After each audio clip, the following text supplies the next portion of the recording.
Hello and welcome to First Flight, a Star Trek Enterprise rewatch podcast where we are watching and discussing each episode of Enterprise in succession. First Flight is a proud member of the Tricorder Transmissions Network.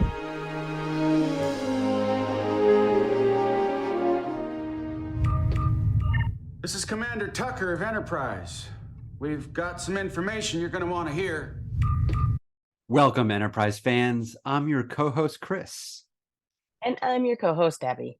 Tonight, we're discussing Cogenitor, the 22nd episode of Season 2.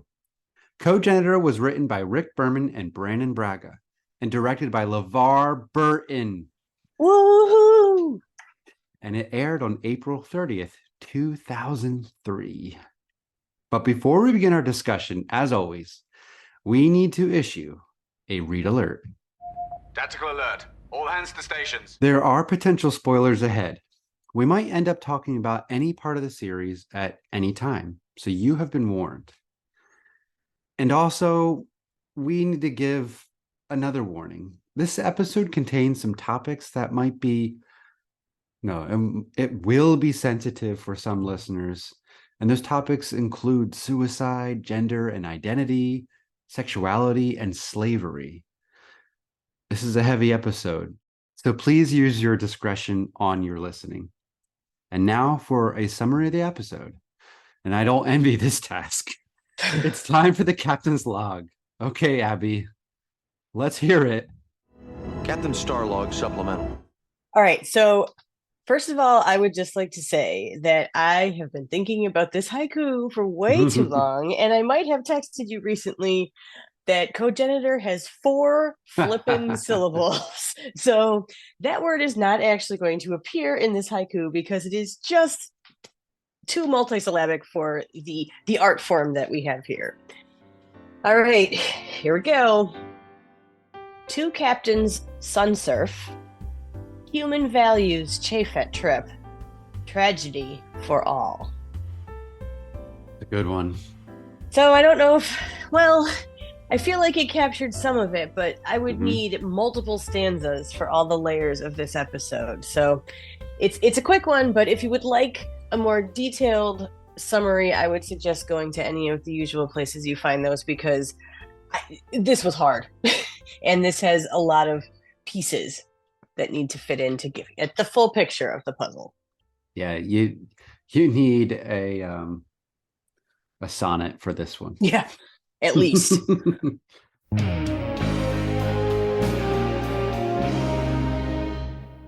With that said, it's time to deploy our subspace amplifiers and get into this episode. And honestly, we've been both excited and anxious and nervous to talk about this one. So let's start with the part that we know we really love and we have fun with, and that's the cold open. And then we'll head into our pros and decons, and each of us will then share 3 of our favorite parts of the episode in the pros section. And then if there are things that don't really gel with us, which I'm sure there will be, we'll be sharing those in the decon section. You might hear a dog bark in this discussion if somebody's Porthos pick is mentioned. Even Porthos has a name, but we'll still discuss them all later on. For this episode, we also added an odds and ends section to capture any topics, any nuances that we couldn't cover in the other standard sections of our episode.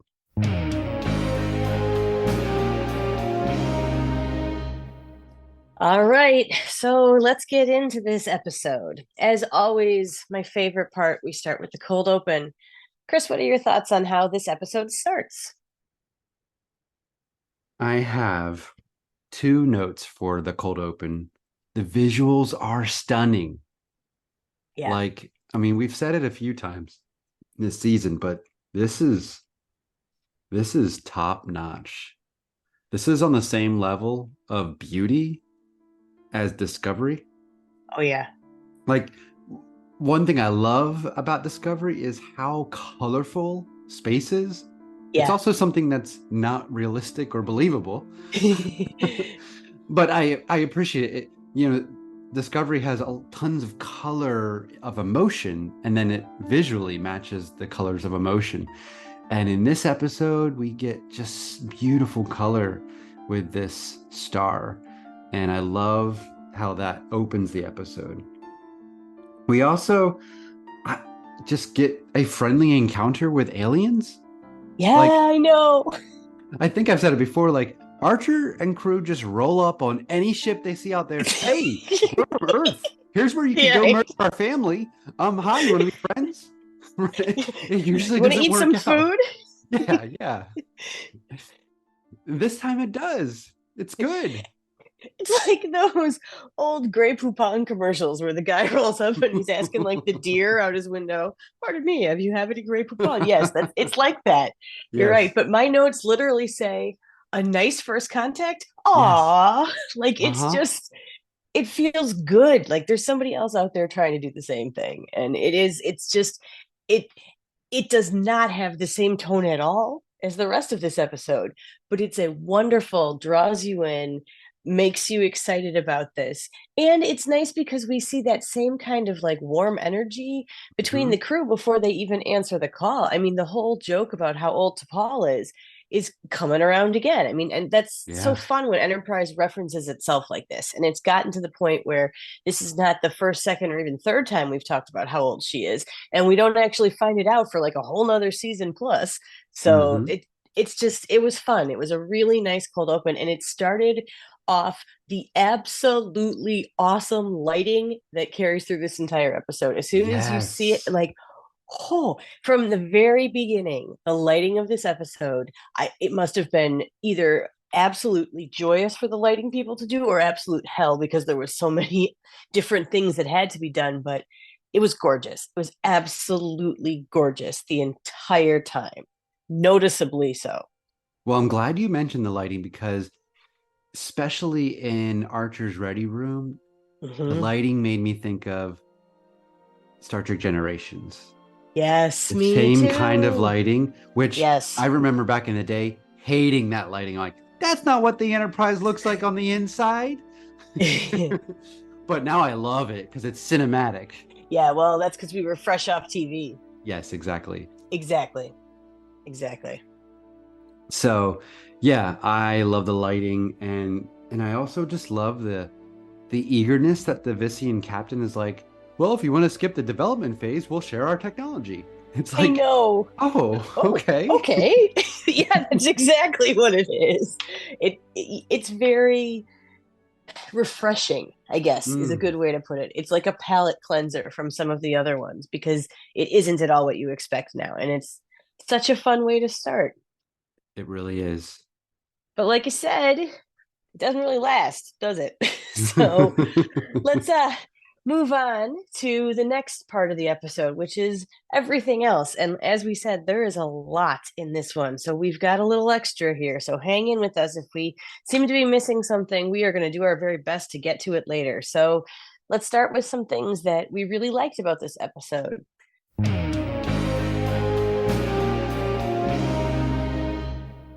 Chris, what's your first pro? Well, I know this is going to really surprise people because of my background as an English teacher and an English major who took many Shakespeare classes. But I have to make my first pick is that whole conversation about Shakespeare and human literature and truly the whole exchange of culture in this episode. One of the reasons I became an English major and an English teacher is because of the Next Generation's emphasis on these scientists, explorers, military personnel who in their spare time, what do? They play Shakespeare on the holodeck, read Gilgamesh, right, and put on plays. Like they're the epitome of STEAM, right? Science, technology, engineering, arts, and math.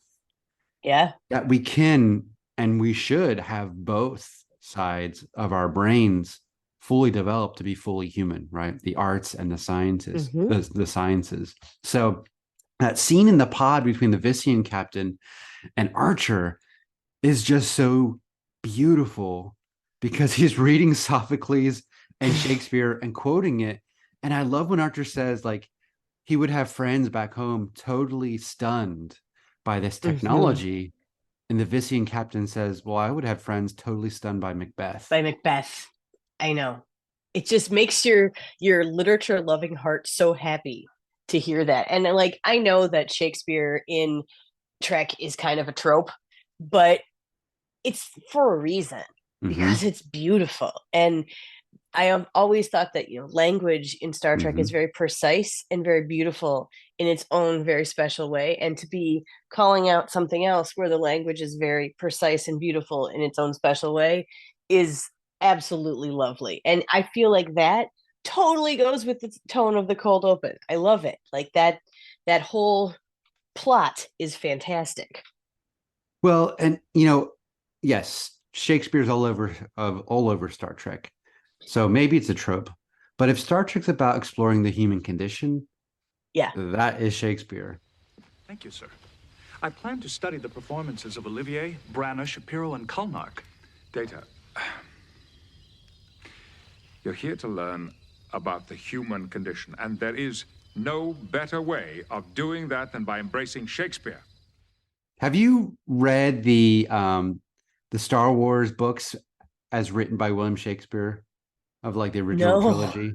Okay, so No. yes, someone rewrote A New Hope, Empire Strikes Back, Return of the Jedi as if Shakespeare wrote them. That's So in amazing. play format. And like R2D2 has all these asides and internal dialogue, right? It's real. Oh, that's so There's cool. soliloquies everywhere, and they're actually incredible and enrich the original. Well, I feel like this episode could be rewritten into a Shakespearean play because it's not quite a Oh, tragedy because Trip doesn't die from his own failure, but yeah. there's a lot of meat here, and I feel like it could support that kind of poetic writing. So there's that point. What did you think about that? Yeah, no, I think you're right. I think this would make an excellent play. And I think you're right that it feels Shakespearean because everything is big and everything is very black and white to the characters, but we see the gray as the audience a lot quicker. And Hmm. I think that's very Shakespearean. And I am very glad that Trip doesn't die in this because it would probably be, dying of his own hand as well because of everything. But Mm-hmm. Mm-hmm. Um, yeah, this would 100% be a great play. And I think back, like Shuttlepod 1 would also be a great play. Some of the best Mm. episodes, think about like Duet from DS9. That would make an Oh, excellent uh, play. yes, So, yeah, totally. I mean, you can think about some of the best episodes are ones that do reach that kind of higher level of art. Well, and like in Shakespeare, a lot of the characters don't know themselves. It's all a lot about identity and a lot of Yeah. layers and stripping those layers away until you get to the truth. Yep. And Trip has that moment at the end where all the layers are stripped away and he learns the truth about what he did. Yeah.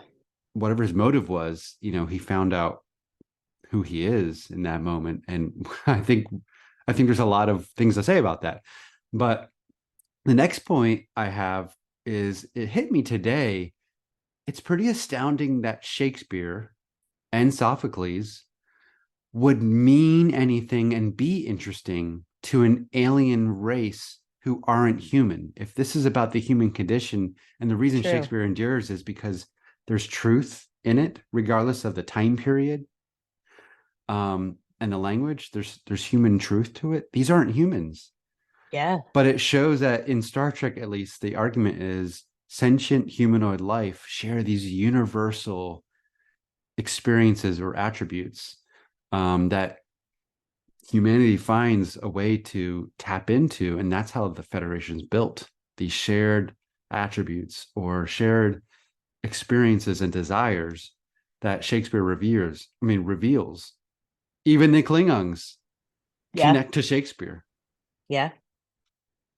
That's very well said. And you know what? I think that's one of the things about this episode is it sticks with you and you think about it for Mm-hmm. a long time. And that is going to make me think for a long time on top of all the other layers. So this episode just keeps getting richer. It's definitely living rent free in my head for a while. That's for sure.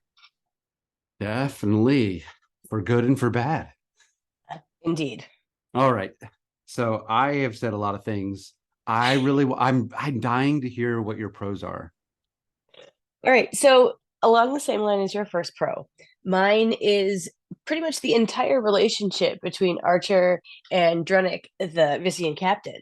I really like how we see them both coming to each other, like we said, as very open, friendly, welcoming equals. They're captain to captain. And we've talked so many times about the moments we have found in this season where Archer is talking to somebody as an equal, and how different and interesting that is, and how much it is meaning to him to have a peer like that. Yes. And that is one of the things that just jumped out at me. And they both comment that they've had a great time. They've made good friendships. Some people know each other for decades before they do what they've done in a few days. Like, they really found kindred souls in each other. And that is just beautiful to see. And all the way through, like when they are trusting each other, they're going through that solar wave and they almost crash. I mean, that's a lot of trust for someone you've known for a few days. And then by the time they get back and they find out that there's been this incident, and they're talking about asylum, and they're, in the conference room, and they're talking and they're discussing all this, you can see both of them trying to reach for each other and saying, we found all this commonality. We've got to be able to salvage this. We've got to be able to fix it. Like, they're really trying. And then even at the end, one of the last things that Drunick says to Archer is, I hope that this unfortunate incident of yesterday won't stop our species from continuing to expand. That is gorgeous. It's beautiful. It is what both of them have been searching for out in space. And I hope so much that, and we never find out, I hope that they're still talking, like, further on. I hope that, the very tragic end, even after that last call, doesn't stop them from continuing to be friends. I mean, they could be pen pals like Phlox and Dr. Lucas, right?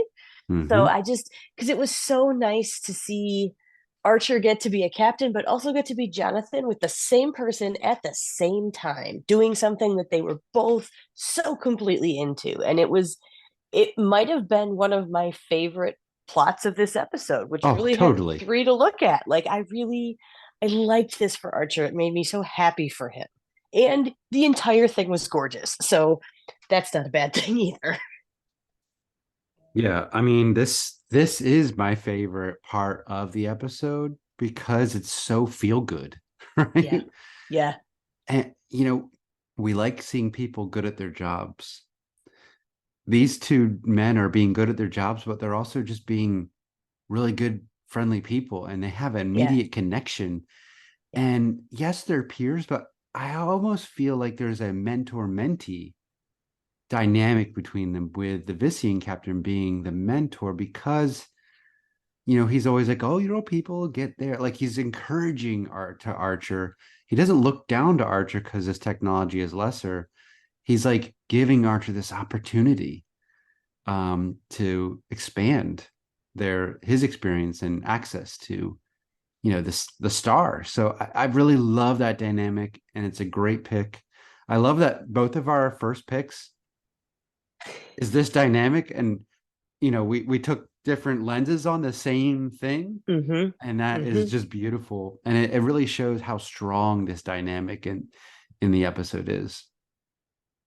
I agree. All right, well, that was wonderfully in sync. Let's see if we can do it again or complement each other. What's your second pro? My second pro, I cheered when I saw this time. It's the T'Pol Tucker scene. Oh, when T'Pol says, I've been told you're no longer welcome aboard the Vissian ship. Why? I wasn't exactly where I was supposed to be. No, you weren't. You told them you were going to the astrometrics lab. They tried to contact you, but you weren't there. Then they tried their mess hall. You weren't there either. I was with the Cogenitor. Where? At first in her quarters. Actually, they're not her quarters. They belong to the chief engineer and his wife. She gets a room to sleep in, and if she's real good, she can use her living space. Why were you there? I'm teaching her how to read. Her education is not your concern. What education? Where else did you go? I brought her here, gave her a little tour, showed her a movie. It appears you're doing everything you can to undermine the captain's wishes. One day. That's all it took her.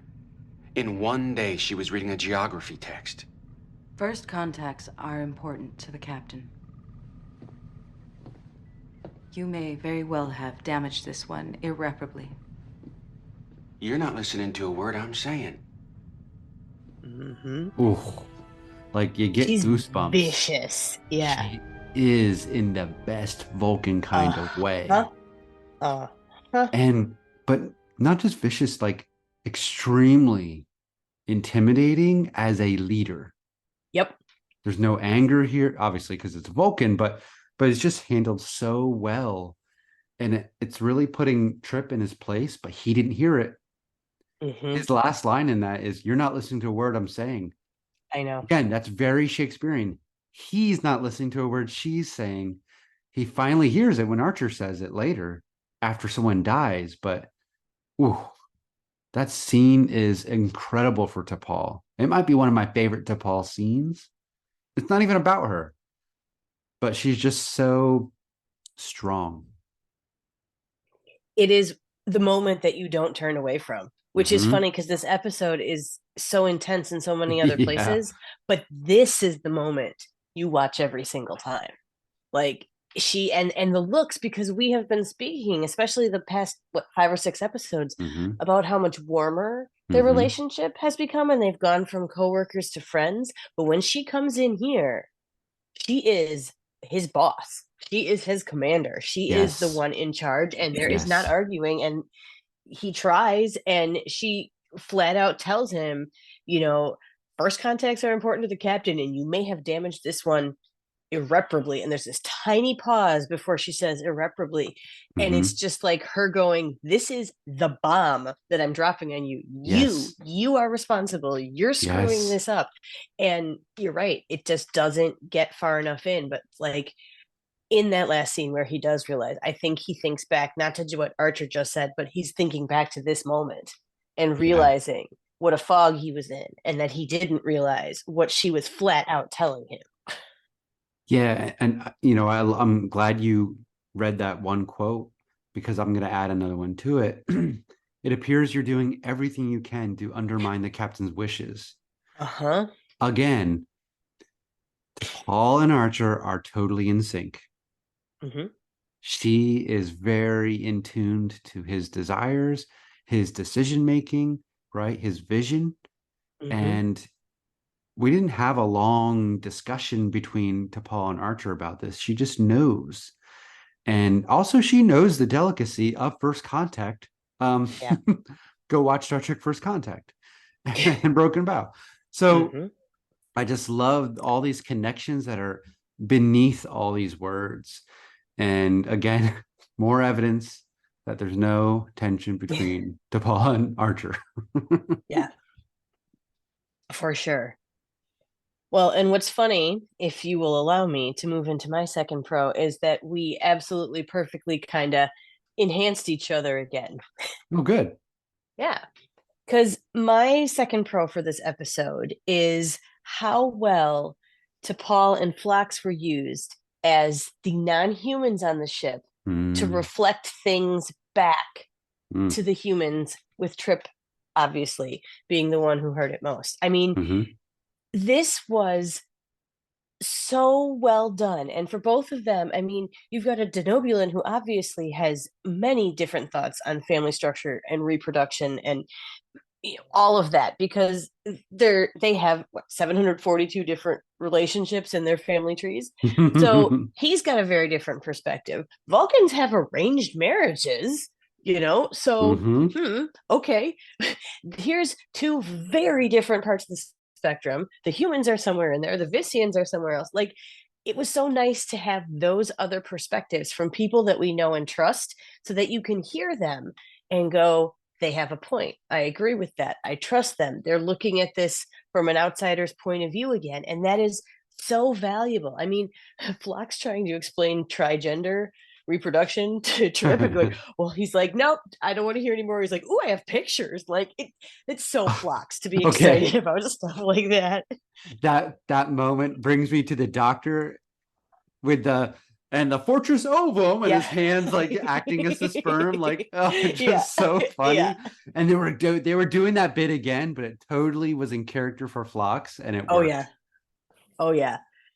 Well, and I think it was also perfect when you see later on when he's talking with Trip and Trip's going, well, can I neural scan him? And he's like, why would you want to? Like, he just doesn't even understand why this is something that's bothering Trip so much. And that's valuable to see that Phlox, who we know and who we have just seen be supremely ethical and stand up for himself in times that are really tough, if he's saying, why are you doing this? Then it's something we really have to think about. Same thing with T'Pol. And, I like it when the first time they're talking about this, Trip and T'Pol, and he's going, do you know they're trying to have a baby? And she's like, how interesting. And then she's asking, like, why do you call the cogenitor a her? And you need to keep your opinions to yourself. Like, this is that other side. And, if we talk about the big three with T'Pol and Trip and Archer, and we've got T'Pol as the brains, and then we've got Trip, who is 100% the heart, and Archer, who's kind of the midpoint between them and teeters and totters and relies on them to put him up at that top of that triangle, right?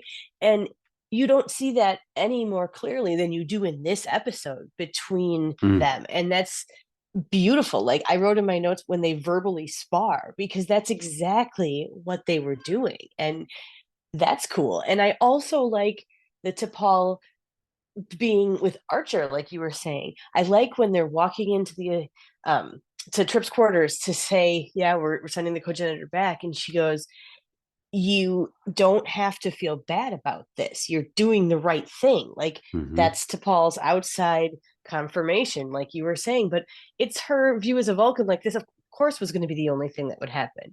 Or when she's talking to Archer before he leaves to go on his little field trip, and she's talking to him about the movies and picking the movies and all this. It's just that little extra bit. And by the way, Archer has a Starfleet water polo bag as his duffel, which I think is the best thing ever. Tiny little thing. But seeing those outside opinions and seeing them presented both gently with like T'Pol's age in the movies, and then more starkly when you see their views on the cogenitor, added such a valuable layer to this. And I'm glad they did not forget that Phlox and T'Pol are not human, because it added so much to this story.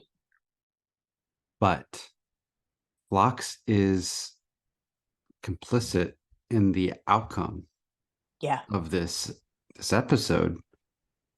Why did he give Trip training to do a neural scan and then interpreted the data for him? I know. Like, that was a major failure on his part. This could have not happened if he just said no.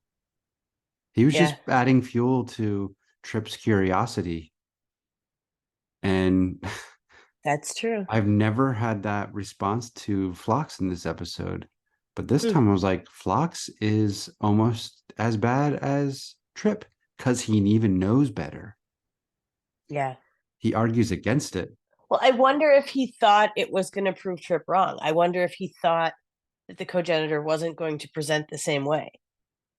And that would be the end of it. Maybe he thought he was finishing this, but I don't know, because you think back to past things. I mean, we've been talking about how much this brings up shades of Dear Doctor at times in the Mank.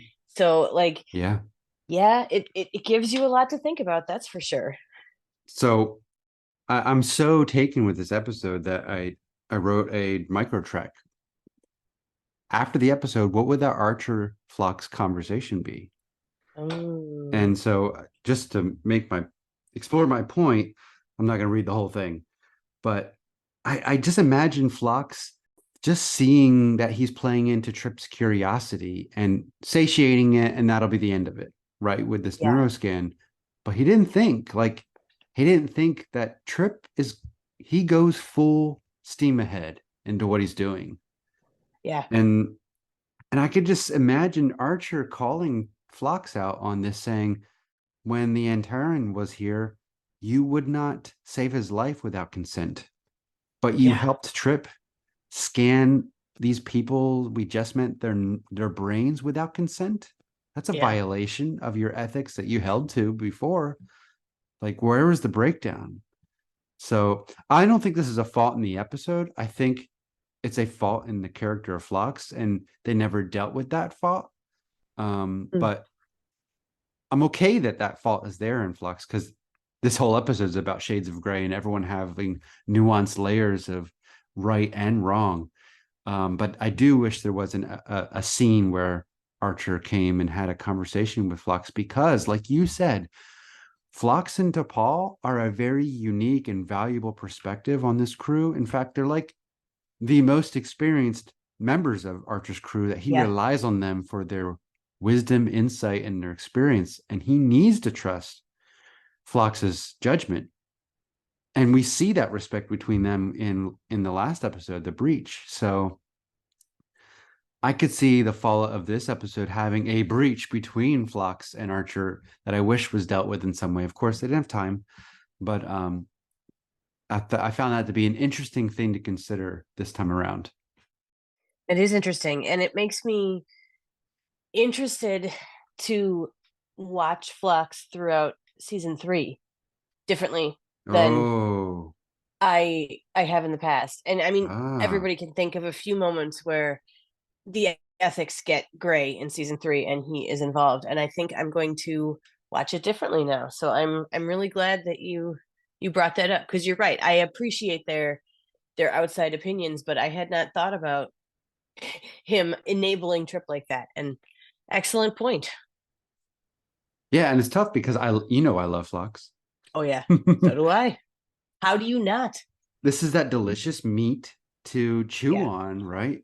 For this episode, and that's the fun of it. And it's challenging. I mean, this is a very challenging story. So I'm sorry, I kind of took over your pro there, or added a lot to it, but that was absolutely fine. That's how this episode is. Like, we were talking before we started recording, that I feel like every time I started putting together what I wanted to think about, I started thinking about something else, and it changed how I thought about stuff. So it's been constantly mutating and rotating what and how I think about all the plots of this episode, except for one, which I am very solid on. And I like that. And it leaves me feeling unsettled, which is exactly the point, which is not a feeling I enjoy sitting in, but it's a valuable place to be and think and explore and learn. So the episode is doing what it's supposed to do and making everybody think. And I think, I mean, we're recording this in the middle of October, and when the world feels like it's going to pieces quickly, and just as many shades of gray in all the issues. That's exactly it. And that's what I've been thinking when I've been prepping this episode, is how many shades of gray from different cultures and societies there are all the time. And that this episode being about people who you know and love, not necessarily being the good guys, and having all this gray, is such a valuable place to be. And almost feels, soothing is the wrong word, but to know that this has been an issue for as long as it has been, and that it will be an issue forever, makes you feel like you are just part of this tapestry, not the place where all the threads dissipate, I guess. Well, and more than entertainment, this episode is a tool to develop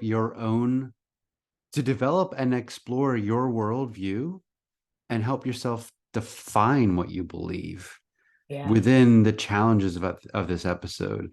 I would often say to my students, like, I honestly don't care what you believe about life and all these issues, but it's important for me that you leave this class knowing why you believe those things through our discussions of these, of Shakespeare and the Great Gatsby, and the greats of literature. Their eyes were watching God. So I think this is, again, more reason why I feel like this could be converted into a Shakespearean type play. Yeah. because it offers a lot of opportunities to stretch our thinking. Well put.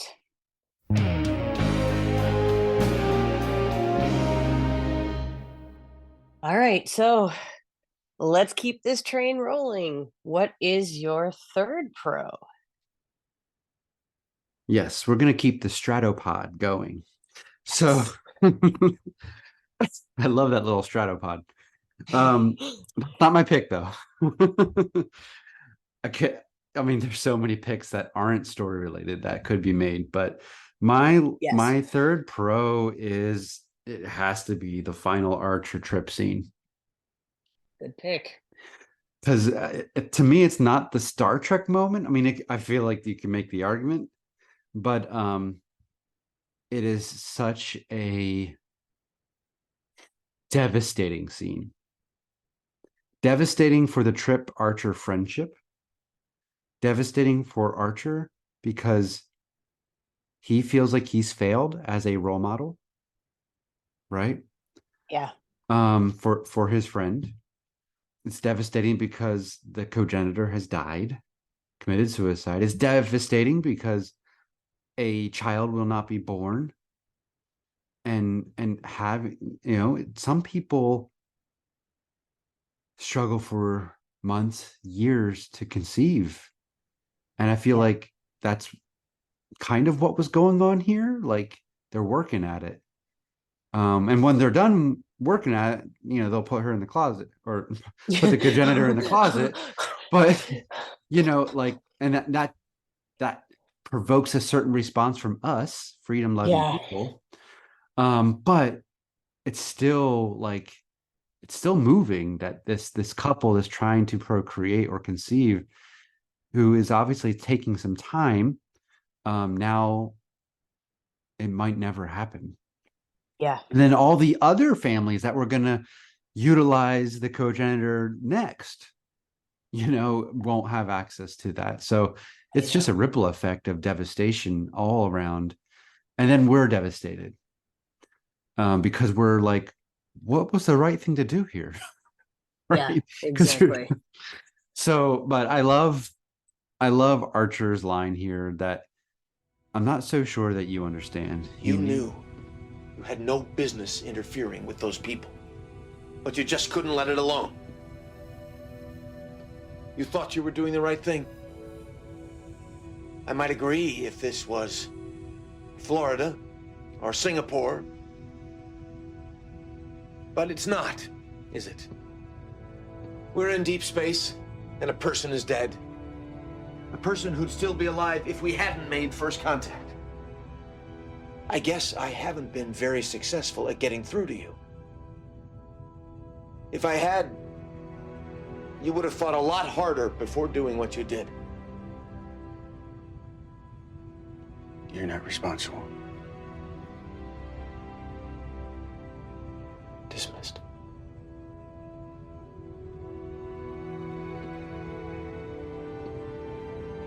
Captain? Yeah. That's on Archer too. Like, a captain is responsible for his crew. And fortunately, like, in a lesser episode, this episode would have ended with exchange of weapons fire. But the wisdom of the Vissian captain, he's still holding out for a good relationship. But we just need some space right now.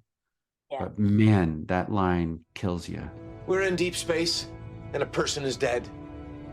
A person who'd still be alive if we hadn't made first contact. Yeah, it sure does. And I'm going to give half a dog bark here. Okay. So we can get like a whoop or a, but not both parts. Look, I threw some phonics in here. Wonder why I did that. Oh, that was my out loud voice. That's coming. It's coming.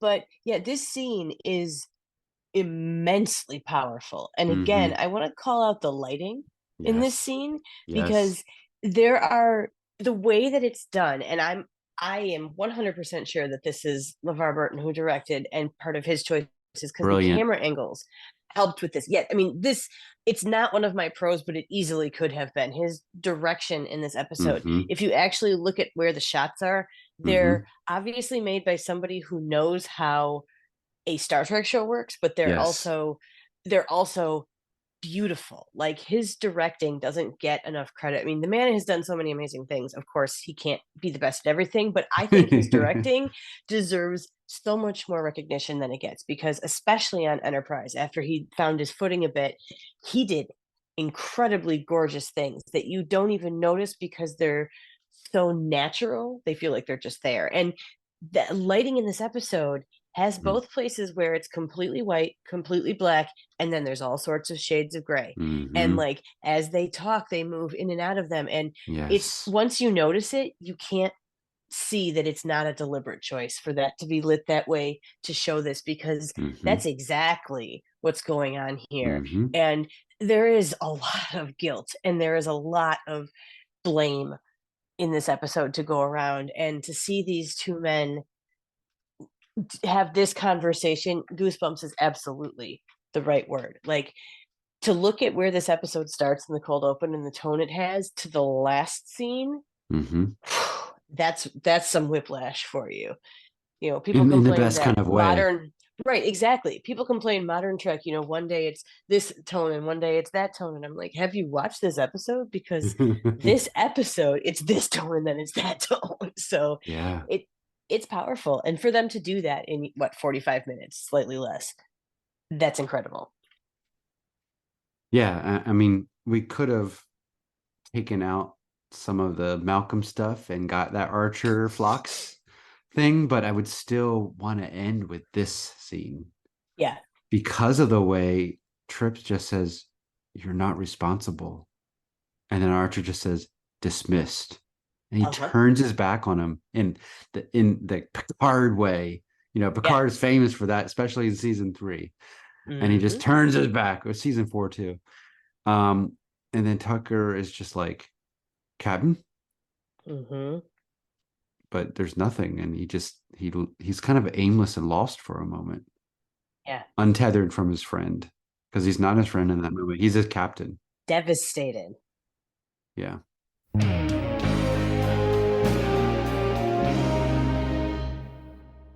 All right. So moving on from that to another serious scene that I had to call out was, I really, really enjoy the scene where they're sitting around and discussing the asylum. And I know we've touched on it a little bit here and there, but this scene was so powerful to me because it makes me think all the way back to Broken Bow, when they're in the alien marketplace and then they see the mom who's weaning her child to the air, and it looks like she's hurting him and choking him and killing him, and it's Trip who jumps in and is like, "Hey, stop." And T'Pol's like, "You don't understand."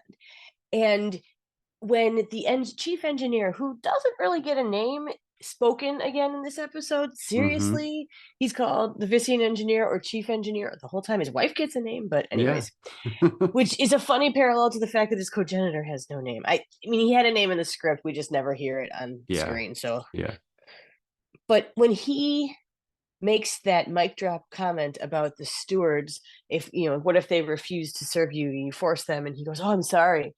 It's so easy to understand, to misunderstand, because you don't know anything about somebody's culture." Like, that right there is a moment. That right there is a lesson. Yeah, that could be a Star Trek moment. Exactly. I wish that had been expounded upon more. Like, I really found everybody in this room was trying to do what they thought was right. Everybody was trying to find a compromise that left them feeling good. And I think they were all realizing by the end of the scene that there was no way to get out of this completely unscathed. Like, this is ugly no matter what, and no matter what our intentions. And again, it's uncomfortable, but it's brilliant. So I had to call out that scene. And the lighting, again, is just gorgeous the whole time. Oh, of course. And the brilliance is in the Vissian captain's last line in that scene. Because Archer says, "You can't expect me to ignore someone when they ask for my protection." And we have so many episodes where asylums are asked for, right? That's a pretty standard Star Trek situation. And usually it's the right thing to do to protect this person. I love how this episode turns that on its head when we're not sure. Yeah. And then the Vissian captain says, "We're in no rush to leave. Take your time. Consider what Yeah. we've said." Like Yeah. he gives Archer the gift and the burden of deciding. Yeah. In another type of story, this was, well, I can see we're not going to get anywhere here. Captain, if you excuse me, we're returning to our ship. Mm-hmm. And then weapons fire, right? Yep. Yep. And trying to extract the cogenitor. But no, Yep. this captain is so mature and wise. And you can see Archer trying to lean into that wisdom and be like that. Because he's learned a lot in his time, in this short time as captain, but this is a different situation to navigate. So, like, there wasn't Scott Bakula really played this scene so understated. Yeah. Because he's not as sure of himself in all of his line delivery. Yeah. He doesn't always make eye contact. It's really well done characterization that he's not totally sure that he believes what he's saying. Yeah. It's interesting when you see these episodes where Archer has these big moral moments and you watch the physicality. And we talk so much again about face acting on the show, and that's where you see Scott Bakula's really good face acting, is when he's got these moral and ethical moments and you can like see him physically, that he's pondering, that he's weighing things, that he's searching for an out of the box solution that could make this easier or better or possible for all involved. And this is one of those moments. And yeah, it speaks to what a great actor he is and how well this scene was written for that character. Absolutely.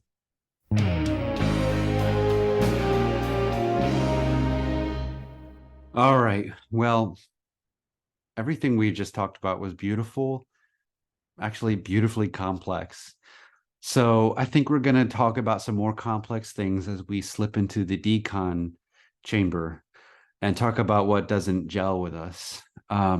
Abby, do you want to start first? I do, because as usual, I have a few silly little things that are just, wow, I watched this episode a lot of times in very close proximity and notice stuff. And then cheesy? I've got one of them is, well, that one I would put in my middle category. Okay. And then I got the big stuff. So, okay, so let's start off with, I usually adore Star Trek music. I, more and more, every time I watched this, disliked the fact that there was this overwhelming pan flute that played whenever the cogenitor was around. And I think the reason I disliked it is because it felt like it was implying something more native, primitive, and not in a negative way. Like Chakotay got it too. But when he was talking about his ancient, rituals from the old days, and I felt like it was undermining the fact that later in the episode they showed that the cogenitor was just as smart and very bright. And so why this, and the way it was done made me feel like it just did not mesh, and that's unusual for me. I love Star Trek music, so that's my first small thing. Can I respond to that? Absolutely, please do. The Chakotay connection's interesting because there's a complexity with the portrayal of that character. So I didn't think of that, but with flute, it feels like a feminine suggestion in an episode that is about gender or sex. They use them interchangeably in this episode. Yes. And so is that the bias of the composer and the whole production trying to navigate the complexity of this in a time where it's not as, I guess, in public discourse, right? Is that fair to say? So it is, yeah. Pointing out the flute there, I didn't think about this in the episode, but that seems to be just an artifact of that that burgeoning discussion about gender identity. Well, and that maybe makes it a little bit better for me that it was that beginning point of something that we will get to, I'm sure. So, well, I think it makes it worse no. because they're applying a female gender to the But I character. think right? the fact that we notice it and that maybe it was something that started more discussion was the part that I thought was the good thing. Interesting. Okay. All right. Anyways, you see, shades of gray, different interpretations. Look at that. I need to talk about. Yeah. Second thing, and this is also going to break some people's hearts, but while I think that the tailoring and the production of the Vissian costumes or uniforms or whatever you want to call them in this episode was done well, I don't like them. I don't like them. Like, they take it me out of the episode because I feel like the fabric choice looks like car mats, like where you put your feet by your gas pedal and stuff, or outdoor upholstery fabric. And I feel like I understand they were very neutral. They were all, grays and creams and all that.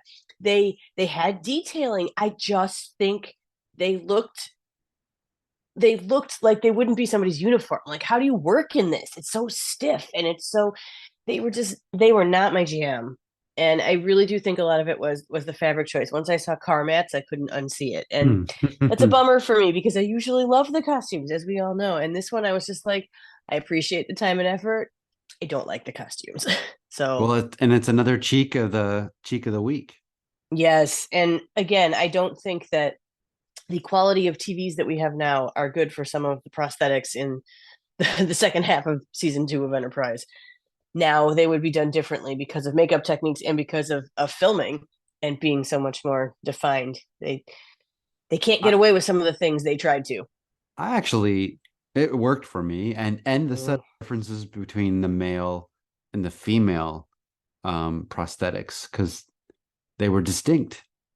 And then on the captains, there was a lot of wrinkles going through the prosthetic. That was just a really good detail. So it worked for me. But again, it is that the cheek of the week that season 2 is really all about. It's interesting. Yeah. Well, and I think that I loved the hair on the Vissians. The females' hairdos were really complex and beautifully braided, and sometimes they had like clips and jewels on that was gorgeous. It just, I don't know. Maybe it's because I was so stuck on these uniforms, which also, how the heck do you know anybody's rank or position with those uniforms? Like, there's no pips, there's no stripes, there's no badges, there's no, like, maybe there's something on there that I didn't notice or couldn't see. I think it's but, at the shoulders, because the shoulders have differences. I would have to look again, but it wasn't anything that would immediately make me look and go, oh, that guy's in charge, or that lady's the chief engineer, or whatever. Like, it just wouldn't have worked like that for me. But that's me being picky too. Yeah. All right, so those are my 2 small ones.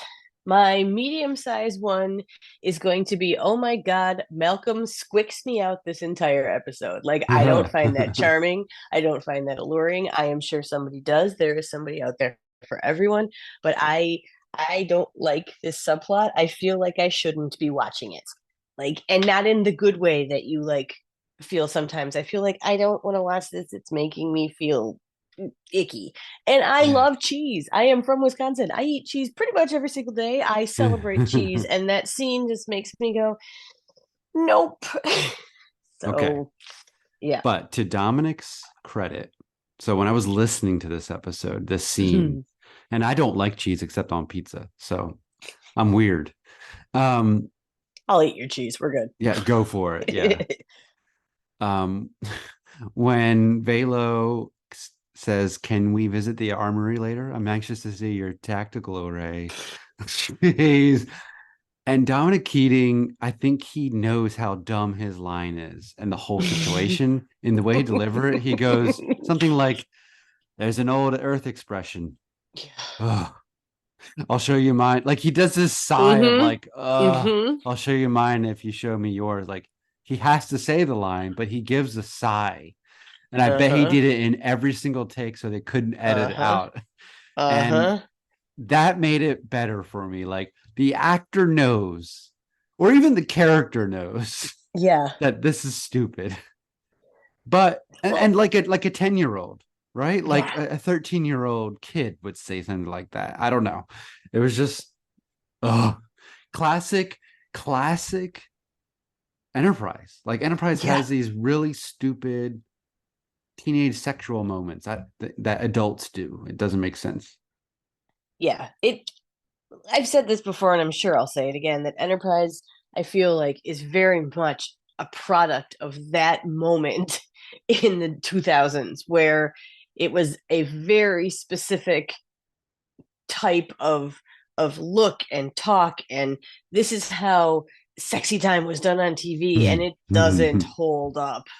Like it's Yeah. just not, it's not, because it's not genuine, and it feels practiced and forced, and Yeah. it's just a bummer because I want Malcolm to be happy, and I know how he feels and that he thinks he's awkward around women and he doesn't have a ton of relationships. And I mean, it's kind of the running joke. Even in third season, they meet their descendants and he never pairs off. Like poor Malcolm. Like, and I don't mind him, getting some action. It's about time. Everybody should. But like, I wish it was done better because I don't want to watch that part. Exactly. And it made me go right back to the crossing. Yes. Right? Yes. Oh, yes. and like, so icky. Whether he's possessed or not, it's icky. Yeah, like, it's just icky. Doesn't and it's work. not Dominic the man. It really is not. No. That's why I like that sigh, that pause before he gets into the cliche. I have to believe, and if I can ever ask him a question, I think that's going to be it. He probably won't remember his decision there. Probably but not. Like, I'm going to believe that was him trying to tell us this is just bad. I do realize how bad this is. Yeah. So. All right. So the biggie. Yeah. That is not how you learn to read. That is not how you learn to read. That is not how you learn to read. Today we're going to read. No, not like that. I don't care how quick you are. I don't care like if you're a Vissian and you remember almost everything you read and you have some sort of no. Why would you start by giving 3 words of the sentence and then adding one on each time? You would add one if that's with a contraction. Yeah, I know, right?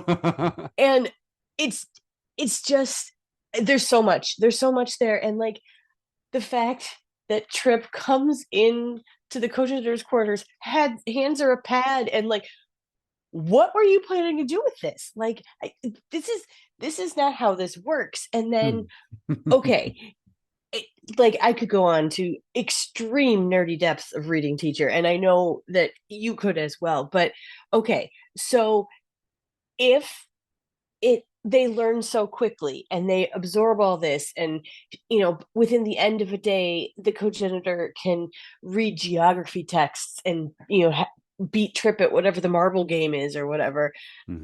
How is it that it was so many generations ago that warp drive was invented? Like, if they're that fast, shouldn't their rate of development be that much faster? Like, it just no.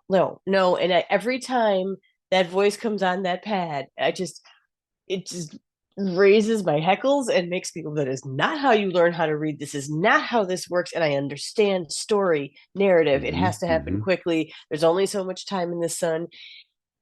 It makes me mad because teaching someone how to read is a skill that cannot just be given to somebody on a piece of technology. And I will die on that hill. Say it again for the people in the back. For all the school systems that spend millions of dollars on programs and they sit little kids in front of a screen. Say it again. Teaching someone to read is an art form and a skill, and it does not happen by handing somebody a piece of technology. Or at least it doesn't happen well. Well, and here's the thing too, and full disclosure, I used to love and adore this scene. Wow. See, it's never done it for me. I've just been like, nope. Well, I like the motivation behind the scene, but not the instructional practice. The instructional practice is horrid. And it ties right into why we have such an illiteracy issue in America, because there were and there are people that still teach reading in this way. I had to correct a coach the other day about using shapes, the boxes around words to teach the word, right? So students just memorize the shapes of the words, which is could be as very connected to this. You're just memorizing this, not even the sounds. It's just like the whole word, whole language. But another thing that blew my mind, because he brought in a pad from Enterprise.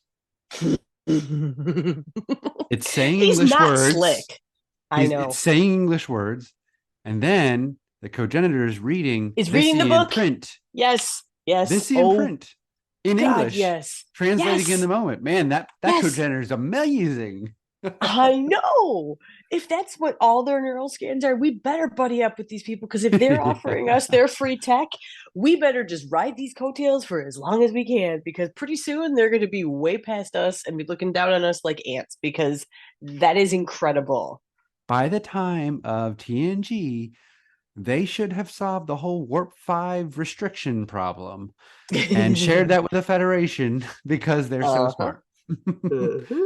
Yeah, before we were recording, I was like, just 7 more minutes, because I was practicing heart words with my daughter, and because she's struggling, because she has internalized letter sounds and wants to decode want as and yep, right, because she knows how the letters sound, and when the N follows the A, it makes the A whiny. It shifts the sound a little bit, right?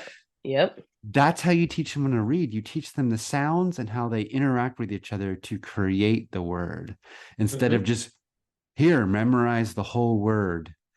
And so, sorry, little lesson, but that's why it's bothering us, because this kind of thinking is actually happening, or a similar kind of thinking and instruction is happening to kids in the United States of America, and it's only hurting kids' future and our society. So I'm glad you brought that up, because that was my first Decon, the science of reading. Well, and okay, so we'll hand wave it away by saying Vissian brains are different, and again, we better make these people our good friends if it's that different. But it just, and it again, Star Trek has a complicated relationship with teachers and professors and stuff like that. I mean, when you go into and think about that, and that it's a deep dive to take someday, but when you think about this, is Trip coming in and going, you don't actually need a teacher, you just need a thing. And that hurts my heart. It has hurt my heart since 20 plus years ago when this was on. I come from a family of teachers. I am in a family of teachers. I'm married to a teacher. My whole family goes to school 5 days a week. It's got to be better than this.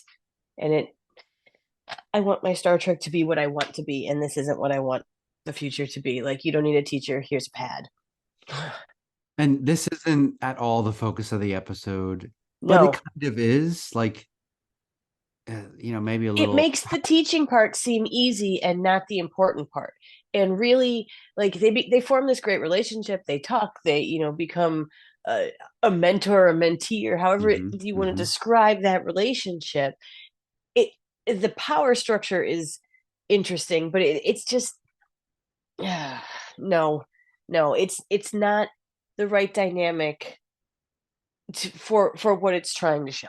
When learning is a core focus for the franchise as a whole, like that's why all these people are on their ships to learn.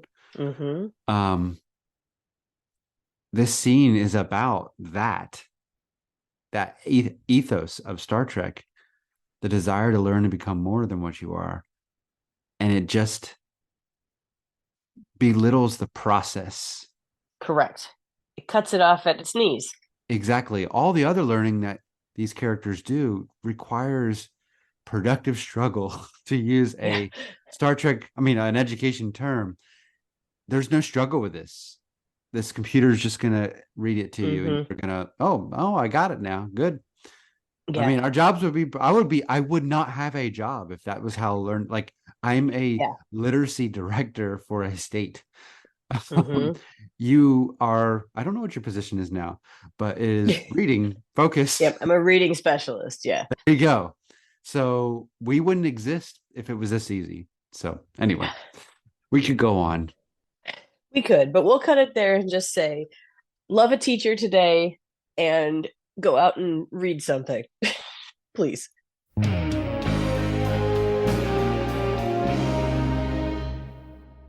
Anyways, all right. Letting that one go, shaking it off. My last con, I'm going to kind of change into one of our odds and ends because I'm not sure it's actually a con. So I'm passing it over to you, Chris. But that's how this whole episode is. I didn't know where to put stuff in my categories because this episode is so gray. Well, and speaking of categories, like Trip doesn't have a category in his brain for this cogenitor, right? Yeah. He doesn't have it. Yeah. Right. So anyway, my first decon was the science of reading. My third decon was Phlox's poor judgment and his responsibility. It's a decon, but it's not like, if they didn't do something with it, they didn't do something with that. Right. We don't mind our heroes being flawed. Yes. If something valuable comes from that. Correct. Yeah. So nothing did for him in Archer. But so that's the decon part. I wanted to see that conflict and that resolution. So the only real decon that I'm going to talk about is the question, how the heck did Trip become a commander in Starfleet and have such poor judgment? This portrayal really weakens the character. And of course, you know that I love Trip most when he's in command, just like Scotty. Yeah. And he's very capable, very smart, very intelligent. But then sometimes he's written like this, like Archer said, a first-year recruit. Yeah. So I feel like the decon is that this story would have been better served if Travis was in that position. Oh. If this was a Travis episode, he's the ensign, he's the youngest. Yeah. That's such a cool idea. Right? And Travis and Archer, that relationship's special too. So that last scene would be just as devastating, if not even more. Sure would. Because he's almost like a father figure to Travis in a way. Yeah. The disappointment. Oh gosh. I could see Travis tearing up in that moment too. Yeah. So the impact would be greater. It would make more logical sense for the younger, officer making this kind of recruit new guy mistake. So yeah, I get why they chose Trip, because he's the heart. Yeah. But I really think we would have the best Travis episode, the most compelling one here, which would be cool, because then we had Horizon and then followed soon after with this kind of explanation of the character from a different point of view. So anyway, that's a decon, but also like, oh, if only. Yeah, that's super, super interesting. And I want somebody, I keep sending fanfic out into the universe. Like, somebody rewrite this, and as a Shakespearean play with Travis as the lead. Yes. And it can be the navigator and his wife that are having the child, or trying to have the child, so that they can still keep that connection, just change his job. Well, and I thought Travis, because I connected with, man, I could see Harry Kim doing this, especially with that episode. Yeah. When he falls in love. Chemically in love. Yeah. And then I said, oh, that would be the Travis in Enterprise. Well, and we know Travis has to suffer, so this would have fit right in with his plot line there. Yes. And he wouldn't just be he wouldn't just collapse and be off screen, right? In his suffering. Exactly. We could watch the suffering. That sounds terrible. But I think it would have given Anthony Montgomery a moment to really shine as well, Yes. too. Yes. Mind if we take a look?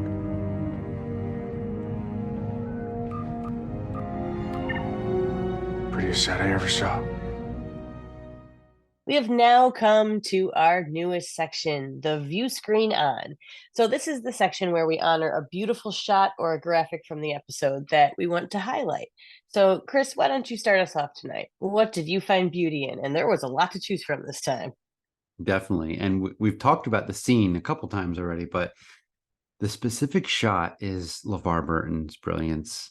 This is the very last shot of the episode. Is this yours too? No, it's not, but it was my backup. Okay. So, Because I thought it was going to be yours. I just love how LeVar frames Archer's face out of focus in the foreground and Trip just standing in the background, aimless, kind of confused and uncertain about what to do. And that's when he says, "Captain," and then he just leaves.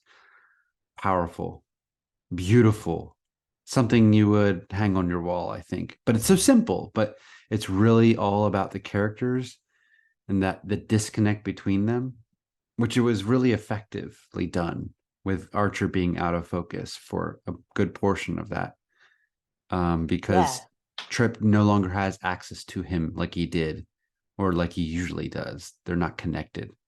Their relationship is out of focus. Well, and I liked too that they left a long time for there just to be silence. It's a quiet shot. Yeah. And I like that after Trip leaves, Archer doesn't like relax. You don't see his shoulders slouch. Yeah. You don't see him like get misty-eyed. You don't see him like shake his head. There's none of that. He is still there. Just you can see there's a tempest inside, but he is perfectly still, which is almost that much worse than him exploding. And that is such a way, because it leaves you feeling disquieted. And that's exactly what this episode does the entire way through. There's weight. Yeah. And created in the viewer's chest. Right. So yeah, disquieted. That's a good word for this scene and how it leaves you feeling. This whole episode, like, I feel like that's the vibe of it. You just, it just makes you kind of want to like roll your shoulders and shake it off, but you can't. You're just very disquieted inside when you're thinking about this episode. Yeah. All right. So what's yours? If this was your backup, what's your primary one? Well, okay. So I went through and like, I'm like, oh, we could do surfing the solar wave, but that's really just visual effects. It's not camera. And I really loved what LeVar did in this one. Speaking as if we're friends and buddies and pals, but You met him. I twice. He's hugged me multiple times. It's amazing. I know. It's that's a bonus episode sometime. But anyways, I found that one left me disquieted, but what I kept going back to that I really just enjoyed, and it kind of fit more with that, like, the crew is becoming more of a family. They really care about each other instead of just work with each other at this point. And it's when Trip is talking to Phlox in the sick bay, and Phlox is just puttering around, doing his whatever. You get a great shot of those giant, like, primary and green colored bottles that look like huge food coloring droppers, which just always make me smile. But I really liked how they're just chatting, and Trip is hanging out, sitting on the counter. And he's framed by all of the sickbay stuff. And sickbay feels like a place that is lived in and worked in. And we've talked about this. And this moment, as because things were getting gray, things were getting icky at this point. And just to see this level of comfortability between them, and to see Trip just coming in and hopping up and sitting on that counter like that, it's just a very him thing. But you can see this is something that he and Phlox do often enough that he can come into sickbay, hop up on the counter, and let Phlox feed the menagerie or run his test or shake his bottles or whatever, and they just talk. So it makes me really appreciate that you don't, like, you just kind of take that in. And it wasn't till like my second or third time through that I kept going, man, I really like that he's sitting on the counter. Like it Me just too. presents a mood that is a nice tonal break in this episode without saying a word. And I really appreciated that. It kind of gave you a breath because you were in a safe spot now. And that it was so subtle but so beautifully done that I had to call that one out. Well, and that's the kind of blocking that you expect from an actor director, True. right? Very true. It made me think when you were talking, it made me think of Vanishing Point when Hoshi sits up on the counter, On the counter. Yeah. right? And I wonder who I don't remember who the director was for that, but it definitely communicates a lot. That blocking, it tells the story in with a lot of economy, right? So Yeah. great pick. Oh, I love that. It was not, like I said, it was not what I expected. I expected to be calling out the same shot you did, and I couldn't let that one go. You know, I almost picked just the shot of Enterprise docked with the Vissian ship. Yeah, The that's a really shapes are cool one. so different. They're so cool with the sun behind it, like so cool. The But star behind it. Sorry, I could do CGI every week with the ships because I correct. love that. But it hit me this episode up. I really love ship to ship docking in Enterprise. Like it doesn't Yeah, happen in any other series. I mean, it's happened once or twice in Discovery, but this is a unique ship visual for mm-hmm, Enterprise that is just mm-hmm. another reason why Enterprise.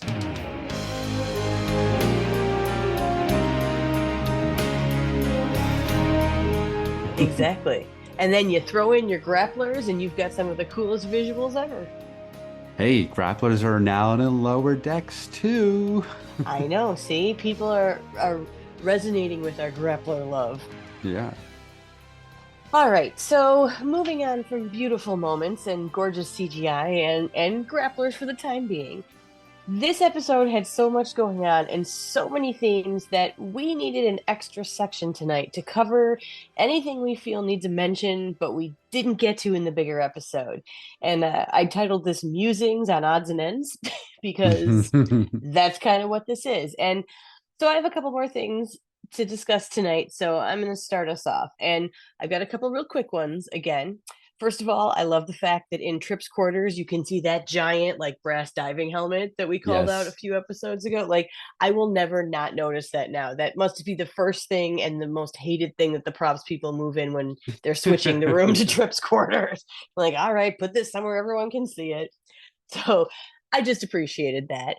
I also appreciated having possibly the most stereotypical Archer shot ever when he gets the call from Hoshi that Drennick had called with the news. He's literally laying in his bed on top, right? He's reading a real book. He's holding a water polo ball and petting Porthos at the same time. Like he's got the ball in the crook of his arm, and he's petting Porthos, and he's holding up the real book. I'm like, wow, let's put everything Archer into a shot, and here we go. Like it was funny. Like, who's gonna sit there and pet their dog while they're holding and cradling a water polo ball? Like, I Why know he not? throws it at the wall when he's frustrated, but I mean, I maybe I just don't like sports enough or any sport enough to cradle the ball, says the person who owns Star Trek jewelry. So no judgment. I just thought it was very, very Archer. Yeah, And I go ahead. I actually like that. And again, with LeVar Burton, like the economy of storytelling and creating a character with props, right? With the ball, the Yeah, book, and the dog. And he has his shoes off. He's wearing just like that's true. off-duty Yeah. clothing. Like Yep. Trip goes to his quarters, plays a harmonica in his uniform, in a desk chair. Archer's on his bed Uh-huh. with his ball and a book and his dog. It's great. See, I guess if he hadn't been holding the ball in the same arm that he was petting Porthos with, it wouldn't have bothered me so much. I just keep thinking he's totally going to knock that ball into Porthos's face. So maybe that's what, if it had been like next to him on the pillow or like at the foot of the bed or whatever, no problem. Just, I don't want Porthos hit in the face with a water polo ball. Seems kind of unnecessary, though I'm sure it's happened with how Archer throws that ball when he's mad. Yeah. But also, it's interesting because, like you say, Archer throws the ball when he's thinking. Yeah. So perhaps well, this is before he finds out about the death, but it's still been a complex situation with Yes. frayed tension between the two species. So he's not quite throwing the ball, but he still has the ball. He's still thinking. And this episode with the lighting, all these little details that are not part of the Mm-hmm. script, they're not part of the performance, but the prop, the setting, the lighting, it's all contributing to the larger themes Mm-hmm. of what's happening. And that's when you get to something that is art and artfully crafted. So I love that odds and end, or whatever we're calling it. All right. Well, we haven't even gotten to the big ones yet. So, Oh, all right. yeah, I got one more small one and then two bigger ones. So, anyone who has listened to this pod knows how much I love Star Trek food, and I could not let this one go. And it wasn't big enough or important enough to be a pro, but oh my God, there's so much food in this, and there's so much Yeah. talk about food and the Yes. sense of food and the textures of food. And the Vissians, when Trip goes to dinner, like that scene is so awkward, but I keep staring at the food. Like they've got the most gorgeous sunflower sprouts on the top of whatever that terrine that they made was. And I'm just like, oh, those look so good. We grow sunflower sprouts in our windowsills all spring and throw them on our salads and everything. They just make everything look fancy and taste delicious. And they had the coolest glassware, like these little Ah, bumpy things, and it looked like they had like sparkling tangerine juice or something in it. The food in this one is so beautiful. It would take me an extra 10 minutes in what I know is a long episode to discuss it all. So just if this is also something that is deep in your heart, the love of Enterprise food, go back and watch this one on freeze frame. You will not regret it. So I had to throw that out. And well, yay, and cheese, one more time. it's part of the storytelling. And like we've said before, like communion, that Mm-hmm. communal aspect of meals is a perfect way to begin first contact, right? Yep. And extend first contact. We're in the mess hall a bunch, and Yeah. having that kind of situation going on where they're sharing food. And I like the whole detail about, they're more into the scent rather than the Yeah. taste. It's fun. Yeah. Well, it's different, but not so different that it feels unnerving like the rest of it does. I mean, Yes. you would get used to that quickly. Mm-hmm. Mm-hmm.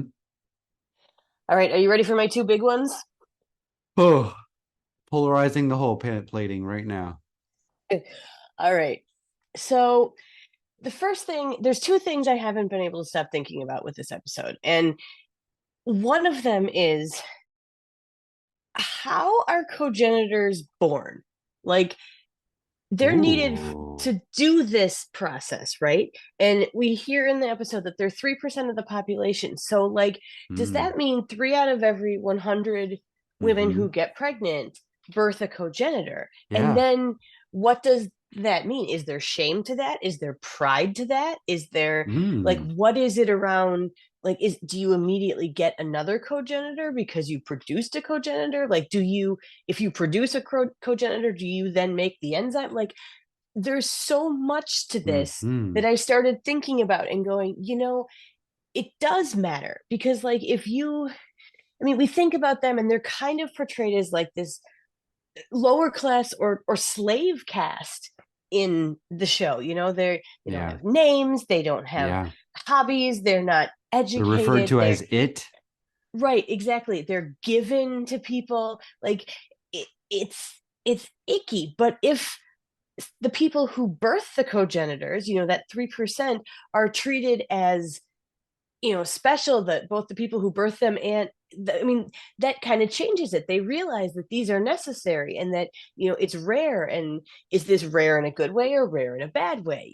So it really made me think. And then you wonder to yourself, such an advanced society, like they have so much technology, they learn so much.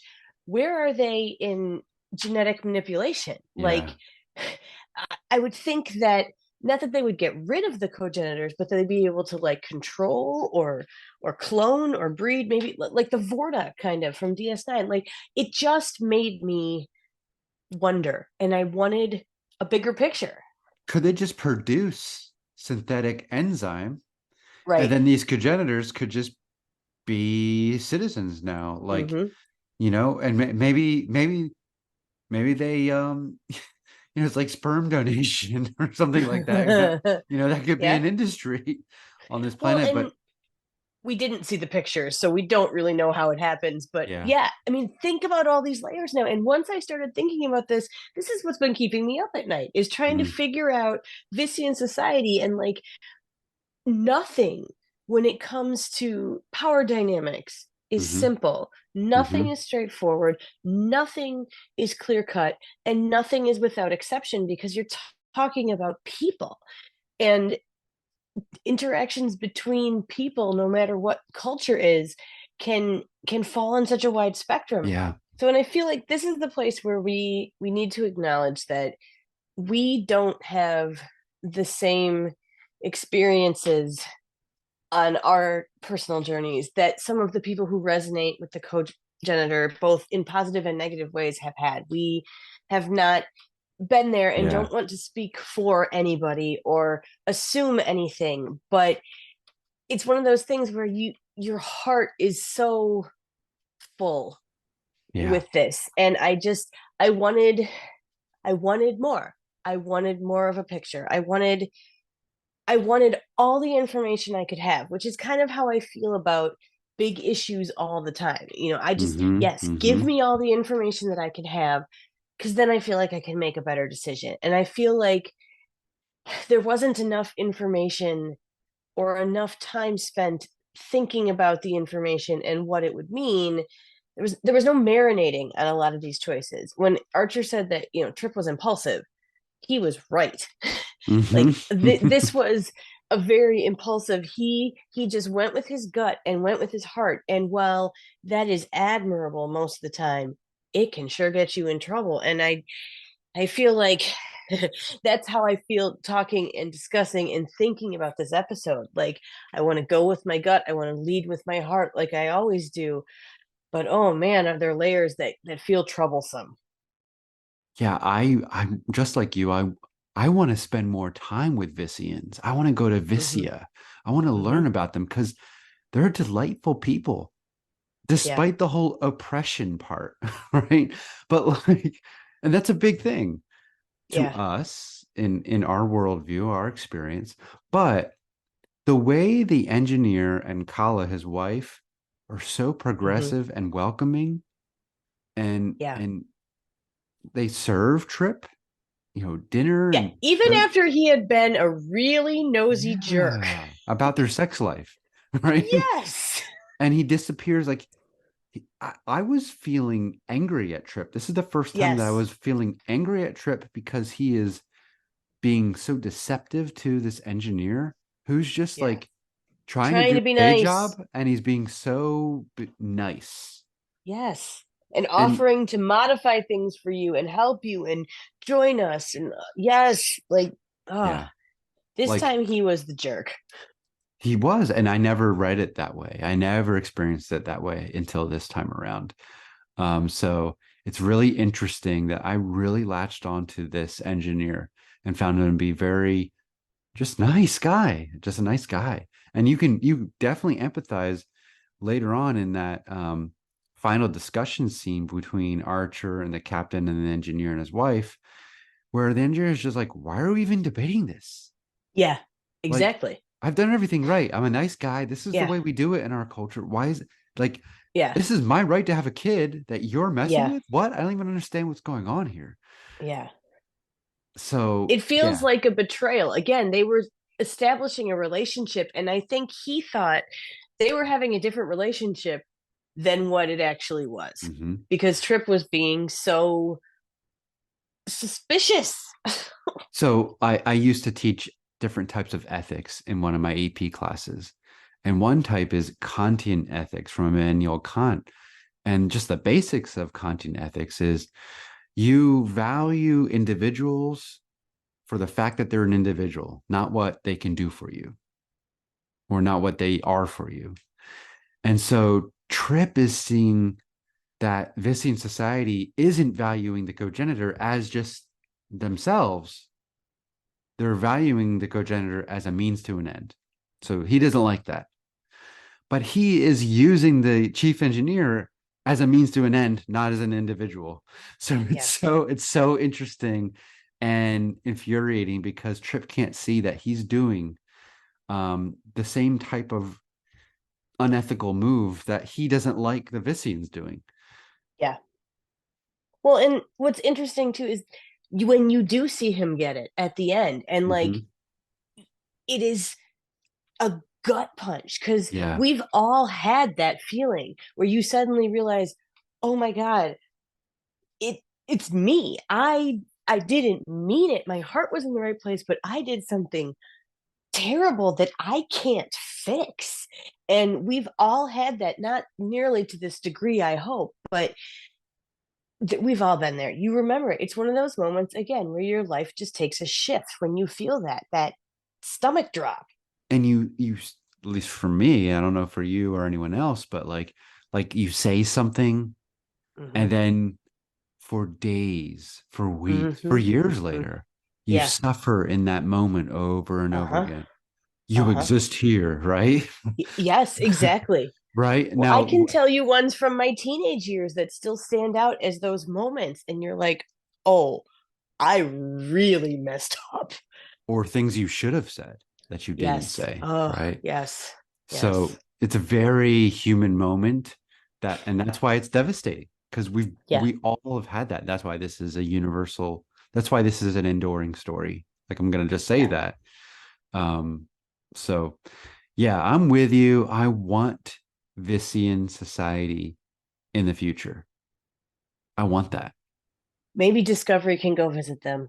Or Starfleet Academy episode. We get a Vissian, a cogenitor joins the Academy. Oh my God. Please, Tawny Newsome out there, she could write this. She could write this. Yes. Okay. Yeah. I'm going to manifesting that to the universe. I love that idea. So, because, okay, my last musing here kind of goes into that. I want to know how they would do this now. And thinking about a cogenitor showing up on Discovery or in the Academy, I mean, I don't want it to be lower decks. I want this to be done the right way this time. I want the pronouns to be what we now know exactly what I was going to say. Preferred pronouns, because even to Paul, who asks Trip, why do you call it a her? It, but I mean, then falls into the she and her all the way through. Like, and if the Vissians had said they, them instead of it, would it have changed things? Like, where is this going? I would like to see what Trek like Discovery, that is so inclusive and has 9 non-binary characters, come out and say their pronouns on purpose. Like, I want to see this happen now. I want to see it done the way it should have been done. I want to go back to the Vissians. I want not the exact same story, but something that shows that, well, this was amazing when it came out and was very progressive and was doing what was the norm of the time. We know better.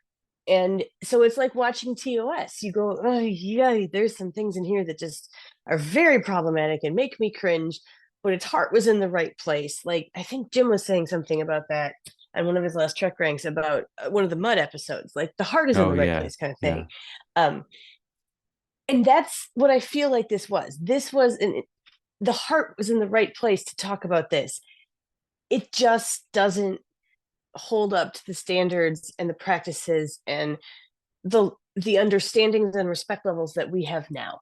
So I would like to see this revisited in the modern times and feel better knowing that Trek and the Vissians have grown in the past 20 years.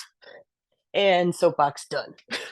Well, and I think I'm going to push against that a little bit, because this story isn't really about gender identity. It's about the ethical complexity. Right. And with the and I don't want to say that as just, bam, that's my claim. That's the truth of the episode. But if the cogenitor and the Vissians used something other than it, we, the audience, wouldn't be as repulsed. True. Because calling a person an it removes their personhood. Calling them a they doesn't.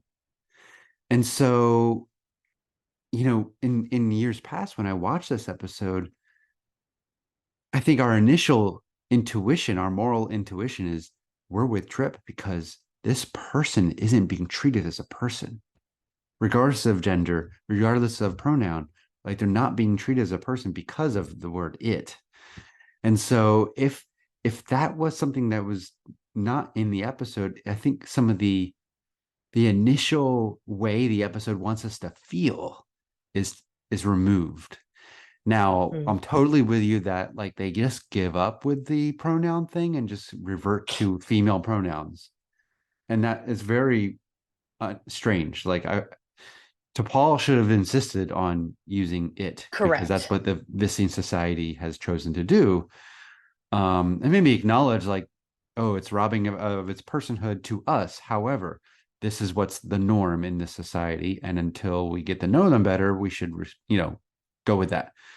So anyway, she would have at least have said the cogenitor if she could not have found an appropriate pronoun. She would have just labeled it, because that's what I kept thinking. But this wasn't something that was on radars 20 years ago the way that it is now. I'm not saying it wasn't there. I'm just saying it wasn't as prevalent. But also, I think that, like I said, and I won't say too much more, but the word it turns something within us, our intuitions. Even if we don't have words for it, it makes us feel bad and rooted back to when we stripped people of their personhood and just used them. And I feel like the power of that word is intentional, and I wouldn't want to strip that out of the story and update that part because of the way it affects us, the audience, and Trip. You know what would be really interesting is, so let's say that we do see a cogenitor show up at the academy. Let's say they have claimed the word it. Like, it doesn't mean the same thing to them that it does to us. It is their they or them or whatever pronoun. It is what they claim. It is what they want. How do we deal with that? And then the layers of everything else. Like, that would be very interesting too. Or what if they're in the middle of a change and some are still it and some are not? And it could be their Abraham Lincoln moment. Here he comes in his big chair again, right? I really like that, and I really like that idea of them reclaiming the word and reusing it. That's interesting. We see that happen in language. It happens especially today. Especially in marginalized communities. They reclaim words, they change words. I mean, we've seen it with the word queer. We saw it with the word Obamacare. Like, there's just things that people, they're like, no, I'm fine. Great word, thanks. So I just think it would be really interesting. It would add kind of a modern twist to that, because you're right, it does have, and maybe we're just old, and maybe that would be different if it is generations down the line, but something to think about for sure. For sure.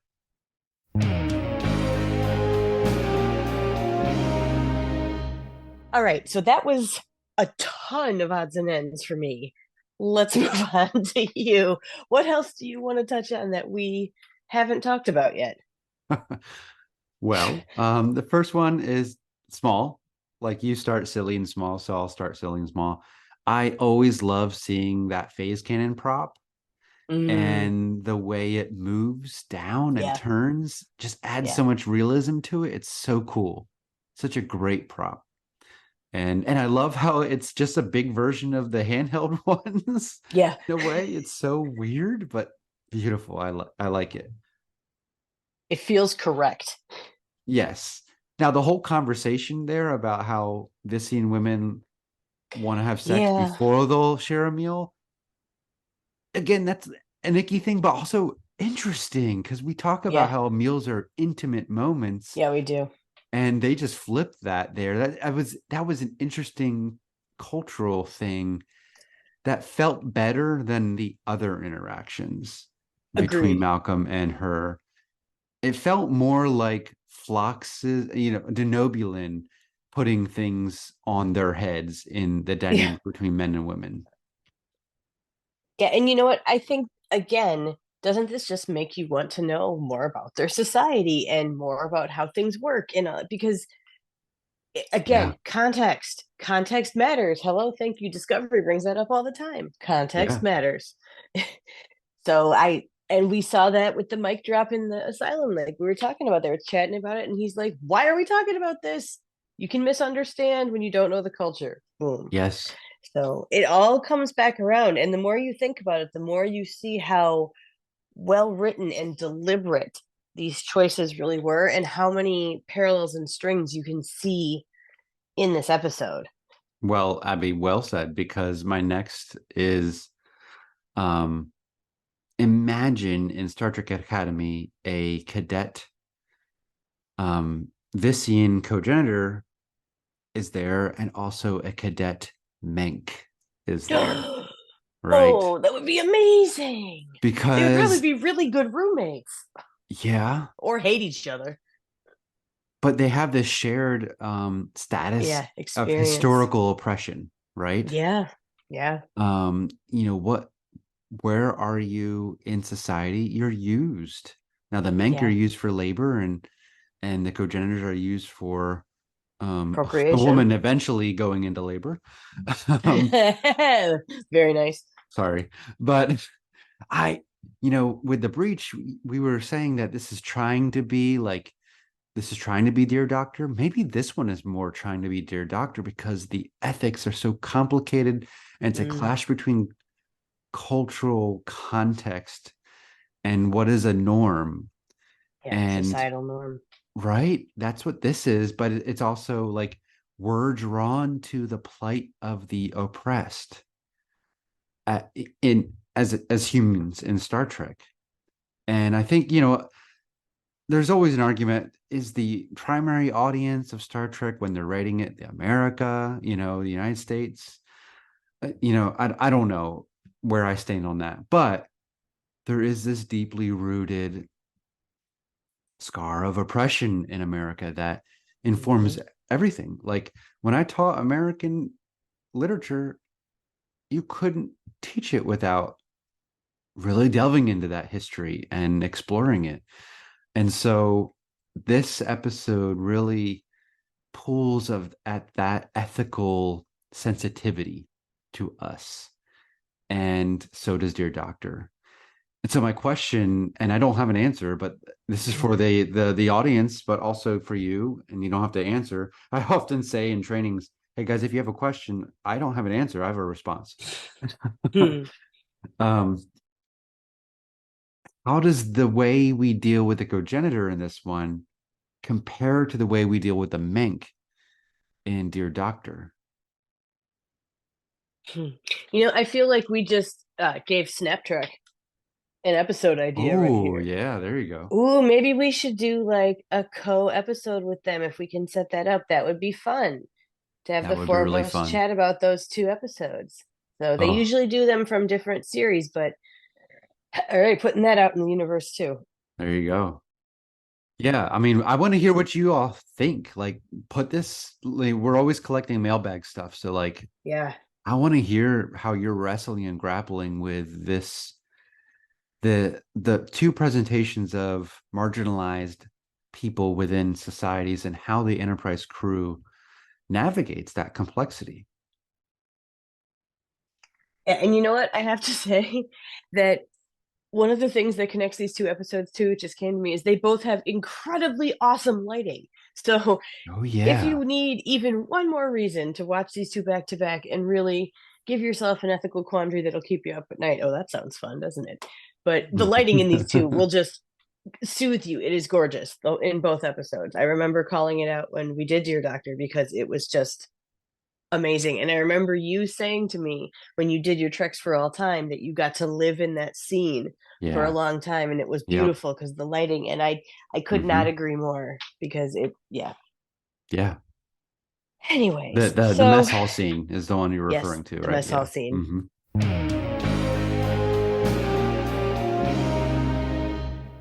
All right, so I have one more little one, but again, it's big for Star Trek. I love when our crews aren't in danger, they're not in a battle, they're not trying to find a special object or something. They're just sciencing. They're Yeah. doing that science work. And it makes me think of like Half a Life, where they're just like studying a star and seeing if they can, restart stars. Cool. Yeah. Right? Yeah, That's it. it's fun to see them exploring and experimenting. Yeah, my heroes growing up were people who just wanted to learn. Hmm. It's no wonder I went into education. Yeah. So I just love the enthusiasm for learning in this episode. And that again, it's about astronomical, like celestial bodies. This is an interesting kind of star going on, and they're talking about, the supernova that's eventually going to happen, like just all of that. And you could tell that the writers, Brandon and Rick Berman, they did their research into stars. It sounded legit to me. I would like a real astrophysicist to tell me if it was spot on, but We need a Dr. Aaron featurette. yeah, we do. Yeah, we do. But yeah, that's my last odds and end. I just love that the impetus for this whole episode is science. Hmm. Yeah, it's part of what makes this episode have that comfortableness woven into it, is that really this is about, I mean, a third of this episode is sciencing, like hardcore sciencing. Yeah, And it yeah. it doesn't break the episode. It's fun. It's the part Well, we like the most. and it's the part that's missing in the season long arcs sometimes, right? In modern Trek, except that's why I think season 3 of Picard's so strong, because that first 4 episodes becomes about the science again. Yeah. With the nebula and it's a womb and the life forms, and Beverly's to seek out new life, right? It's that wonder, it's that all of feeling small in the face of the universe, but that feeling small is a good thing.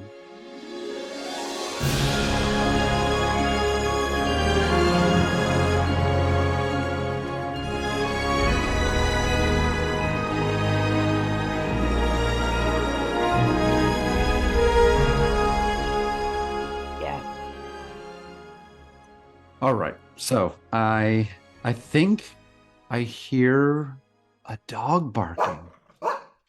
All right. So we have come to the time where we discuss our favorite parts for the episode, our Porthos picks. If our picks were mentioned already in the discussion, which I think we've kind of danced around them, we will expand a bit more here. And if they weren't, then we have a few more great moments to discuss. So, Abby, I really want to hear your Porthos pick first. All right. So we had half a bark before, and here comes the full one behind it. It's like, the half rumble of thunder. Now here's the big old clap. I have to say that what really stood out to me in this one, and that I kept coming back to, was how we've talked about the Archer and Trip relationship. And we've mentioned here how, and you even said one of the things I was going to call out about how there are parts in this episode where they are friends, and parts in this episode where they are a captain and a chief engineer. The hierarchy is in place. Yes, exactly. And what's amazing is that they do both so well. Both are so believable, and because they are both there contrasting with each other, it makes it that much more impactful. Like, you have that scene where Archer just reams Trip, and he's like, "You're telling me you did what I would have done? I don't even know what I have done. You have seen me. You have been with me through these ethical issues that we have had over and over again." Like, he's talking about things like Dear Doctor. He's talking about Marauders. He's talking about all these times where he has had to sit down and decide these terrible things, and that there isn't always a good option.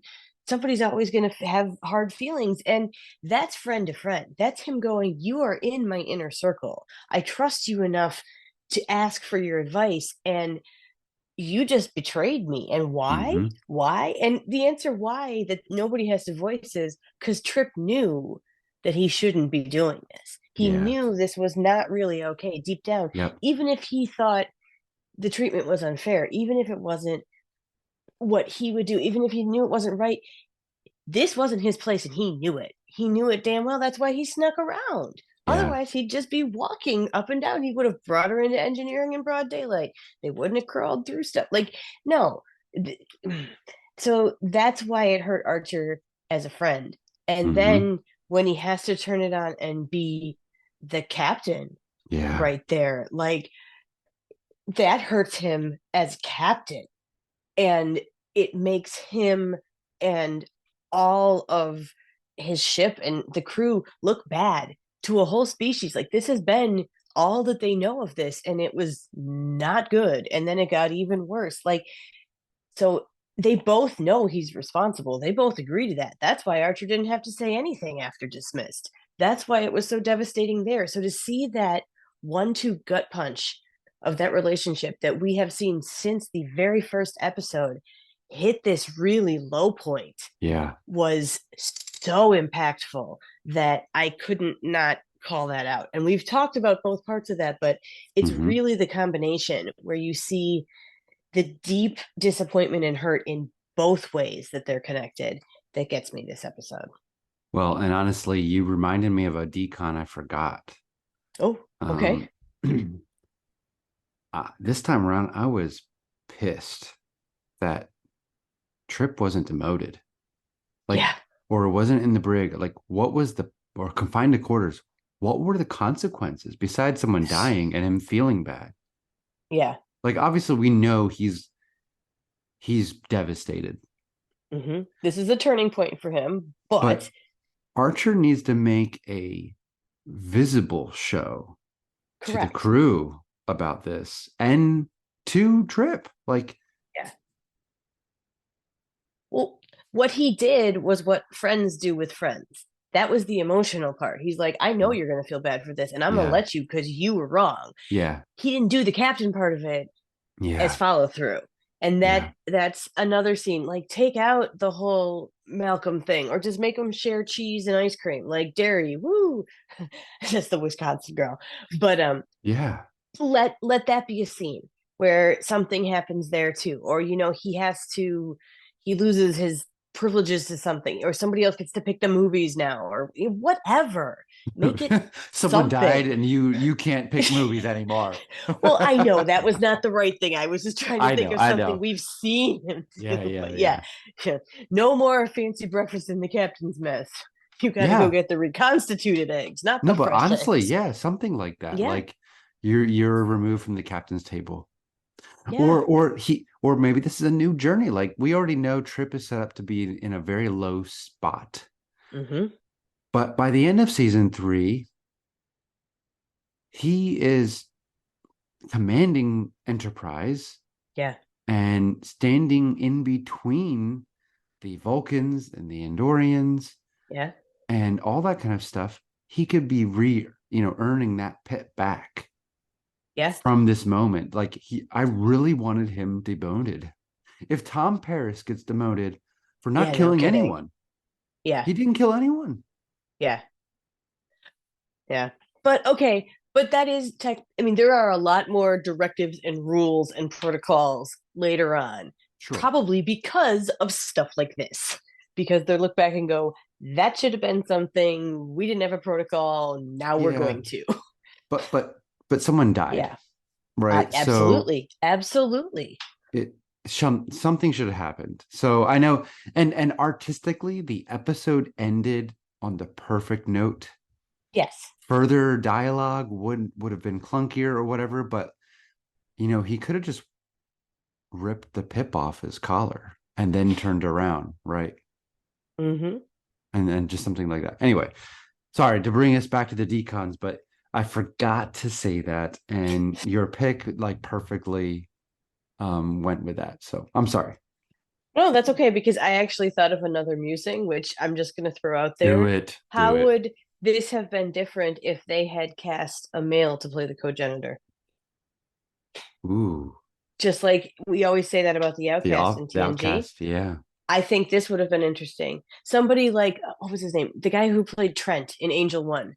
A smaller statue, but Yeah. obviously, how Trip says looks more female than male. Well, let's get someone who looks more male than female. How does Yeah. that change this?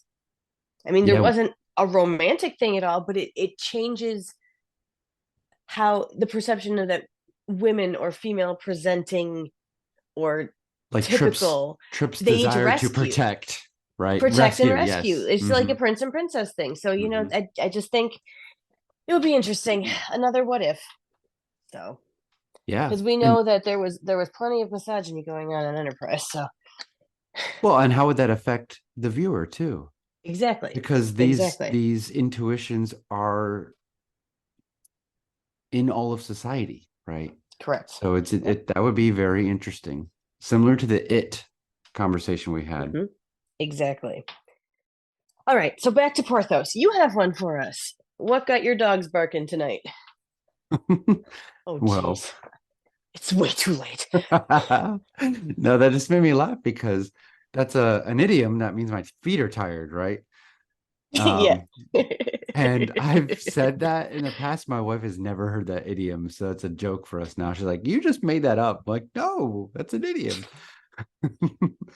Anyway, so yeah, my Porthos, we've touched on a lot of it, honestly, but really, my pick here is the moral complexity of the episode. Yeah. Is why this is a great episode, even though I still don't know where I stand with all of it, right? Mhm. Because Tripp's argument for the right to education, to experience, and to identity for the cogenitor is in line with us. Like that's Mhm.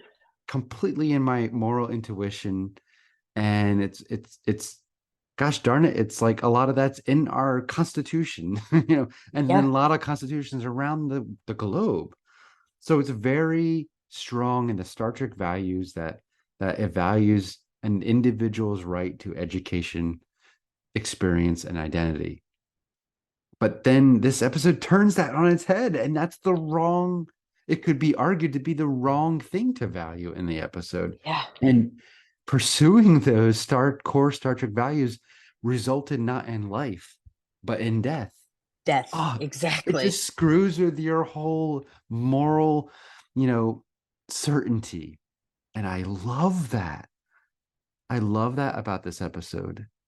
I don't love how I feel watching the episode, but I love that about this episode because it's risky. Yeah. Risky is a really, really good word. So my last thought, just to put the button on that, would be like, our moral intuitions say Trip is right, but he might not be right in this context. Like you said, context is everything. Yeah. Context matters. It's funny because I've been saying this since as long as we've had this pod that Enterprise lives in the gray. And that's one of the reasons that I really like it. I find more and more about it that makes me think as I get older, as I rewatch, as I things in the world change. And I actually put in my notes my verdict, my grappler rating. It's colored gray. One, because I ran out of colors, and two, because I was like, that's kind of funny because that is one of the best parts of this episode. I mean, how many times have we said we can't stop thinking about this? We had to add a category. We have been talking forever. We both need to go to bed, and we've been still not texting done. all day about that. We never text this much before recording, and we were holding back. Like, I typed up many messages and then deleted them because I was like, so like, I'm trying to think right now, and this is a little thought experiment. There's so many competing angles in this episode that all of them could appear right. I can't think right now of other Star Trek episodes that have so much moral complexity. We immediately go to Duet, but in the end, it's not very complex. Well, in the pale moonlight. In the pale moonlight, sure, but and it does result in death, but we get the immediate outcome, which is positive. Yeah. Too, right. So yeah, that one is closer, but I feel like there's less thickets in that one. Yeah. Than in this one. Well, I feel like it's more know. straightforward. Like, yes, everybody makes choices that are not necessarily fantastic or what we would always think of as ethical, but it's not like everybody's right and wrong at the same time. Yeah. There's still a bad guy who continues to be a bad guy. There's no Yes, you're right. bad guy in this one. I mean, Trip acts like a jerk. He makes poor choices, but it wasn't coming from a mean place or an evil place. He was trying to do what he thought was right until he knew better, and that's what makes this such a quandary. Oh my gosh. And just that line, they won't let me climb mountains. I know. Oh, kills you every time. Everyone's trying to do the right thing. I love how you said that. Everyone's trying to do the right thing. Everyone. There's no bad guy. And in the pale moonlight, there are many bad guys, nefarious people, and a bunch of them die. Yeah. So I mean, there's the most toys when Data it's implied that was going to kill. Yeah, Fajo. But that's not as complex as this either. No, it's not. It's like there's still a bad guy. You can see the evolution of the Trek writers in the way they craft ethical and moral dilemmas, which they're very good at. I mean, it's really good. I mean, that whole LaForge remains below. That whole Ready Room argument is so good. Yeah. And it is a little more complex, but not like this. Yeah. This one there's a reason that we are still talking about it, because we could talk for another 3 hours and it's almost midnight for me. Yeah. So yeah, that is my pick. It's the moral complexity of the episode, and I think it is one of the best examples of Star Trek's moral complexity episodes in the entire franchise. Yeah, I agree. Accessing library computer data. All right, so moving on, because we have to. We are on First Flight. We love trivia and behind the scenes tidbits. So we picked a few to share about each episode, and I'm going to start tonight. So I have to say that we love some internal continuity around here. So what I really liked was when Trip is choosing the film to show to the cogenitor, the computer shows these available science fiction films: Bride of Chaotica, and other films on this list include Dixon Hill and the Black Orchid, which is another cool callback. Yeah. And Mr. Willis of Ohio and Celestial Navigation, which are the names of 2 West Wing episodes. So it's just a bunch of little Easter eggs in there, and it's really fun. I hope everyone's really enjoying the Bride of Chaotica music that's playing right now, because I just absolutely love that soundtrack. It's so much fun, so rich. It is. And I love when these this is a Lower Deck style, Easter egg, right? Yep. It's just there. So great trivia. Love that. I honestly, I never noticed that. Well, you'll never not notice it from now on, and that's fun. That's why I like trivia. Yes. All right, so I'm sure you have something awesome for us as well. What's your trivia tonight? Yeah, it's another Voyager connection, because F.J. Rio, who played the chief engineer, was also in Repentance as Joleg, one of the prisoners that he conned Neelix, which is interesting because everyone go look at that guy's makeup in that time. He's got a cheek and a forehead of the week. Oh, yeah. And it's similar. Like, it's really interesting that there's that similarity with the cheeks going on there with that same actor. Different alien, but same actor. So I like that. He was also Enrique Muniz in Deep Space Nine, in Starship Down, Hard Time, and The Ship. And I like that little character connection. That I like when O'Brien has engineers he's interacting with, all the way back to Duet, right? That didn't turn out well, but it was fun while it lasted. Exactly. But and then okay, so other guest stars in there: Andreas Katsoulis, of course, a master, portraying Tomalak in TNG, Yes. The Enemy, The Defector, my favorite episode of TNG, Future Imperfect and All Good Things. But this episode, he plays such a different character who's so warm and so wise. And I'm sad that we lost him. This was he died in 2006. This is 2003. But I'm so delighted that this is his last role on Star Trek. Such a wonderful character. Yeah, I agree. There was good guest stars in this one for sure. And once you figure out, you're like, wait, I know you. Oh, they're fun ones because you get them pretty quick. And then it's nice to see people who you can believe in multiple roles like that. Yes. And it just shows you that there's so many talented people out there. Oh, yeah. And you just made me think, like, the Rio, who plays Joe Leg in Repentance, he's such a underhanded, deceptive bad guy. And then in this episode, he's just a good guy. And maybe that's why, like, I sided with Trip early on when I first saw this episode, because I immediately knew this was the guy from Voyager. That same actor who, that maybe that taste stayed in my mouth. But the last guest star that I wanted to point out was Laurel Interval, who played Erin Hansen, the mother of Seven of Nine in Dark Frontier, one of my favorite episodes of Voyager. I didn't see that even this time around.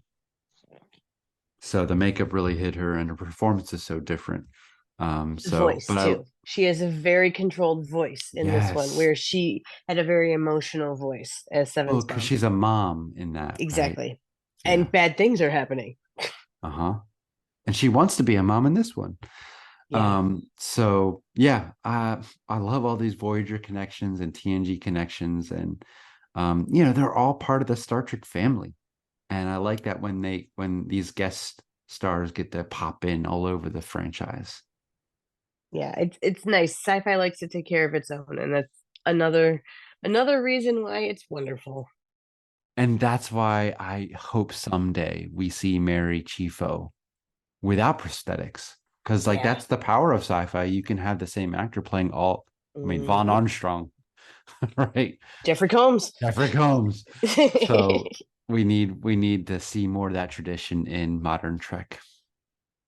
I agree. Okay, so one time Boimler dragged me to the Starship History Museum. Dragged? You ran up to the doors. No, I didn't. It was boring. I hated it. Anyway, so they had the NX-01 there, Archer's Enterprise. Yeah, classic design. Plus it had, the grapplers. Skip that part. They don't care. I love grapplers. See?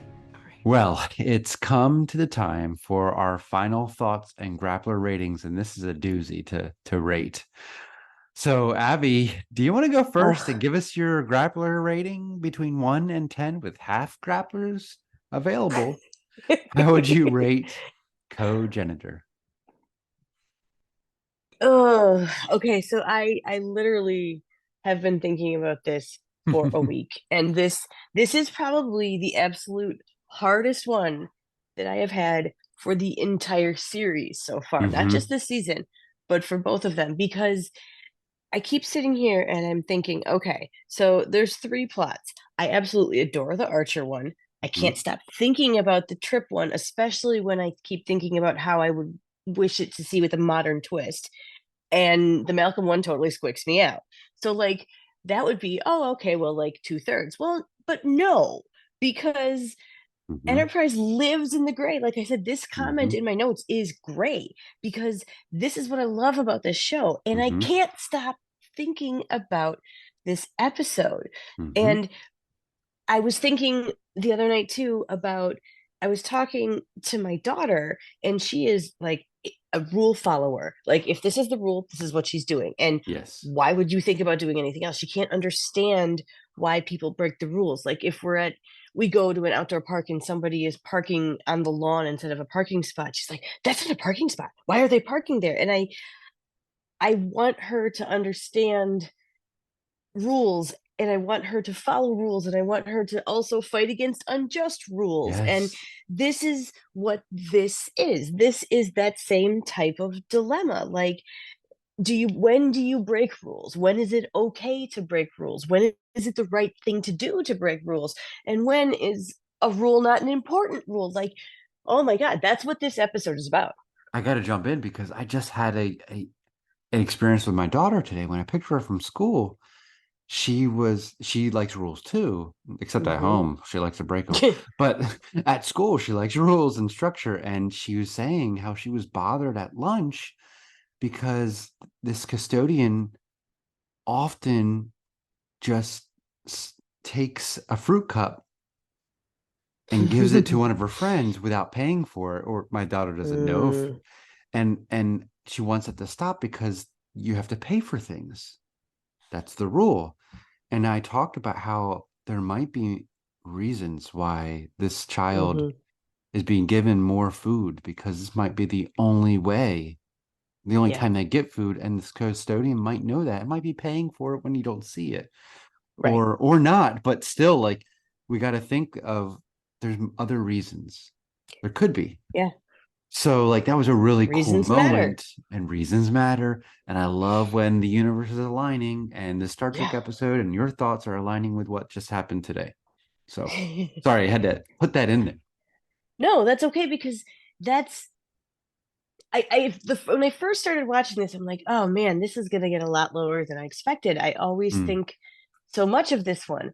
And then every time I watch it, I realize it's not low ranking. It's a wonderful episode because it is problematic and uncomfortable, and because it makes you examine yourself and the world around you now, because it makes you think about the growth from where we have been, because it makes you think about what you want to see next, because it makes people have discussions, because it is something we have been talking about for almost 3 hours. And if you are still listening, bless you, because wow, you have stamina. This episode matters. And while I don't think it's perfect, it's not getting a 10. Like, that is a rare honor for me.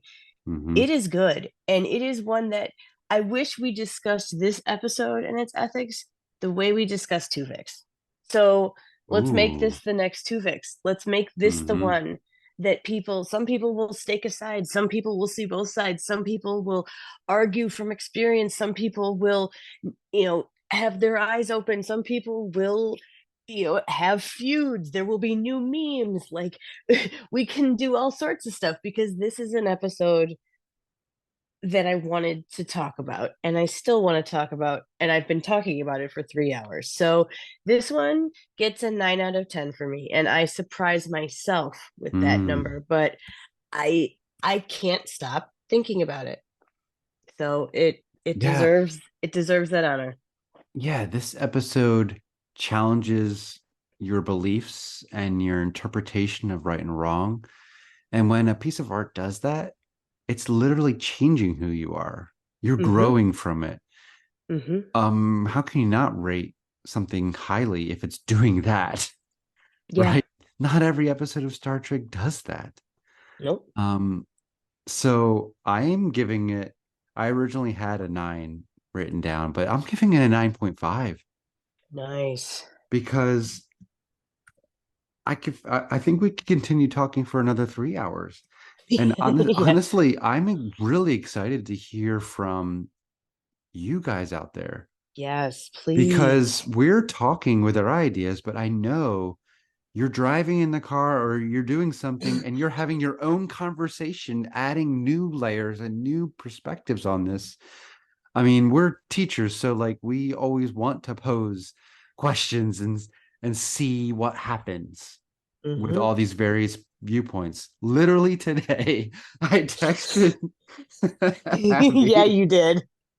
and it was an accident, but I'm just gonna read it because it was so ridiculously stupid.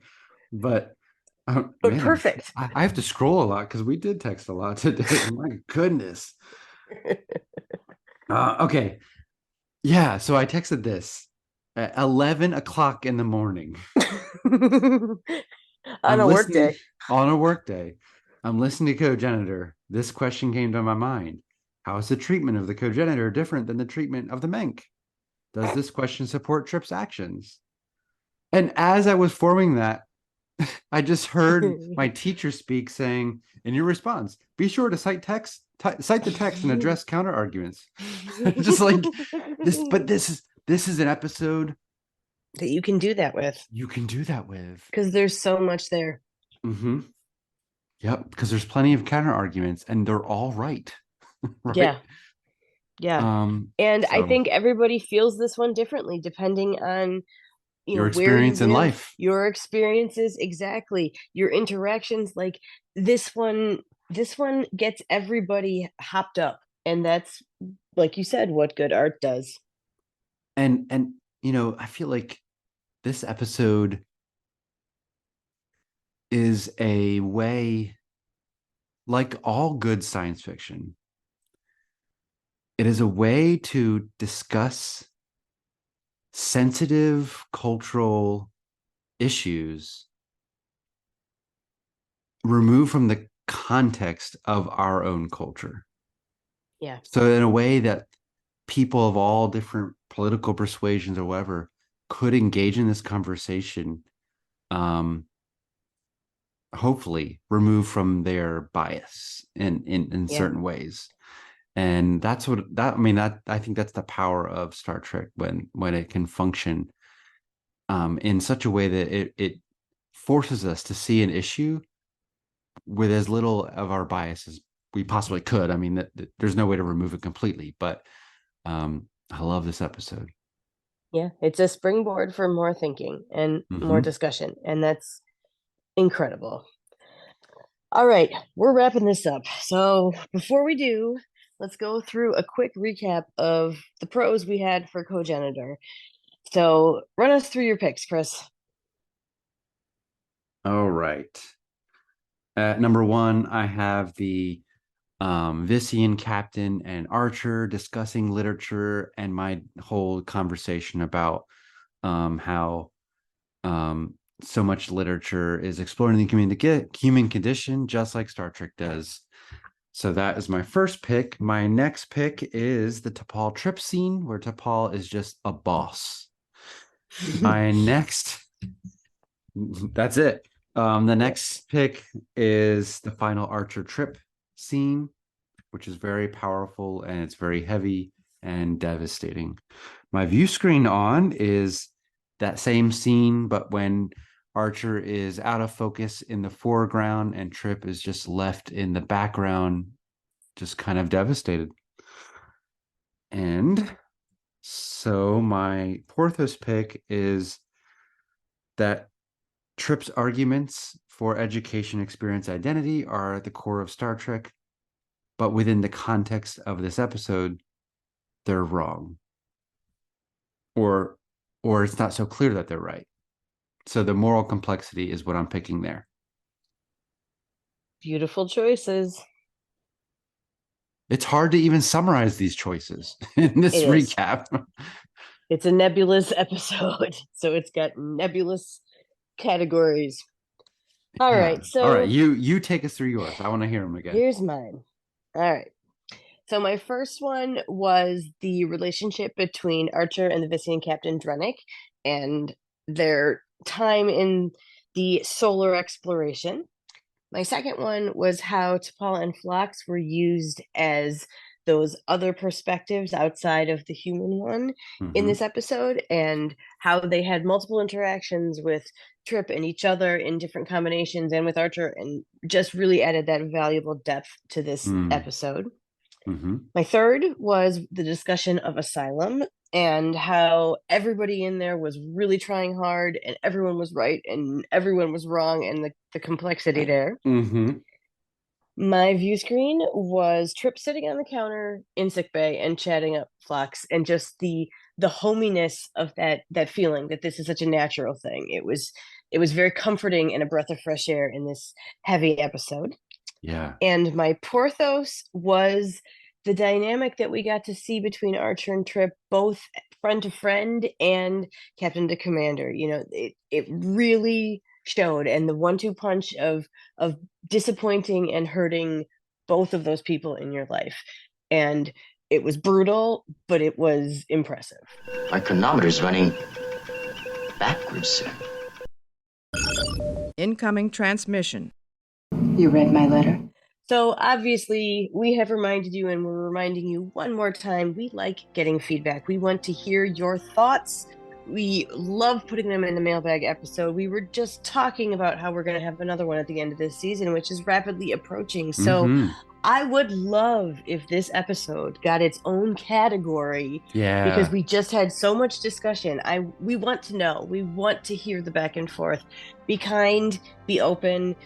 We said this is something that gets a springboard for thought. Let's do it. And it's a springboard for growth too. Like, yeah, expanding your perspective, since we don't share the lived experience that is represented in parts of this episode. So yeah, like Abby said, be kind and just be in it for the right reason. A well-meaning, rich, delicious conversation about the gray of Enterprise. So this is your call. Find us on one of the places that we are out there in the world on social media. Send us your grappler ratings, your Porthos picks, your general comments, your ethical quandaries, your view screen ons. We want you to be part of our mailbag episode. Yes. Please just reach out and share any thoughts or smiles that you have for us using the hashtag CaraCrew. You can reach us at First Flight on Twitter, Instagram, Blue Sky, and Facebook.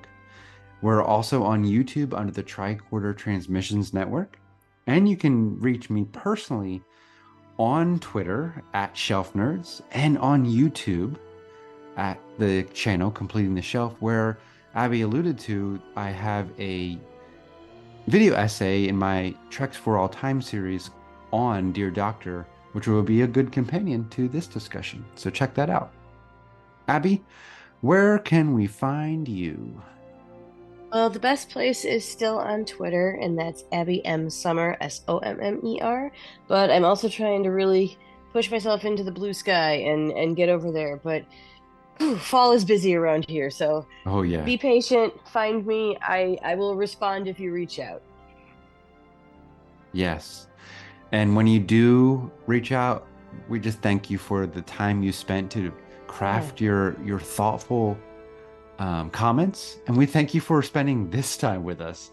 We know this was a big one, but I think it was worthwhile and exciting to still be finding new things in something that is 20 years old. I mean, that's incredible. That's why Star Trek is so great. So, speaking of great, we have a fantastic episode coming next, which is Regeneration, the 23rd episode of season 2. And it's an extra special episode for us on the podcast. And you'll find out why when you listen. So, as always, we'll leave you with this quote from Captain Jonathan Archer and your moment of melody.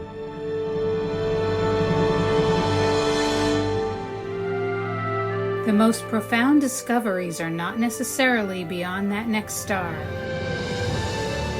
They're within us, woven into the threads that bind us, all of us, to each other.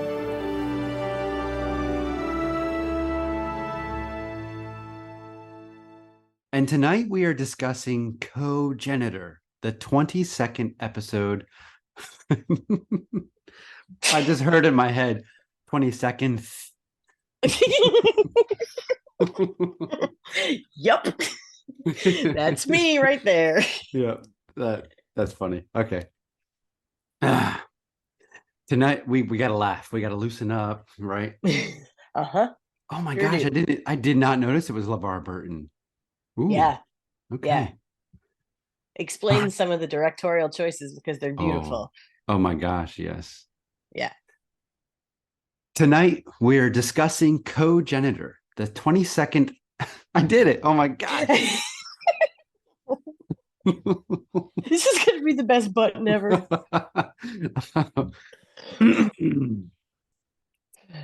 It's funny because I can't say sixth. I can't say sixth. I can't do it. So this is what makes me think of that too. Okay.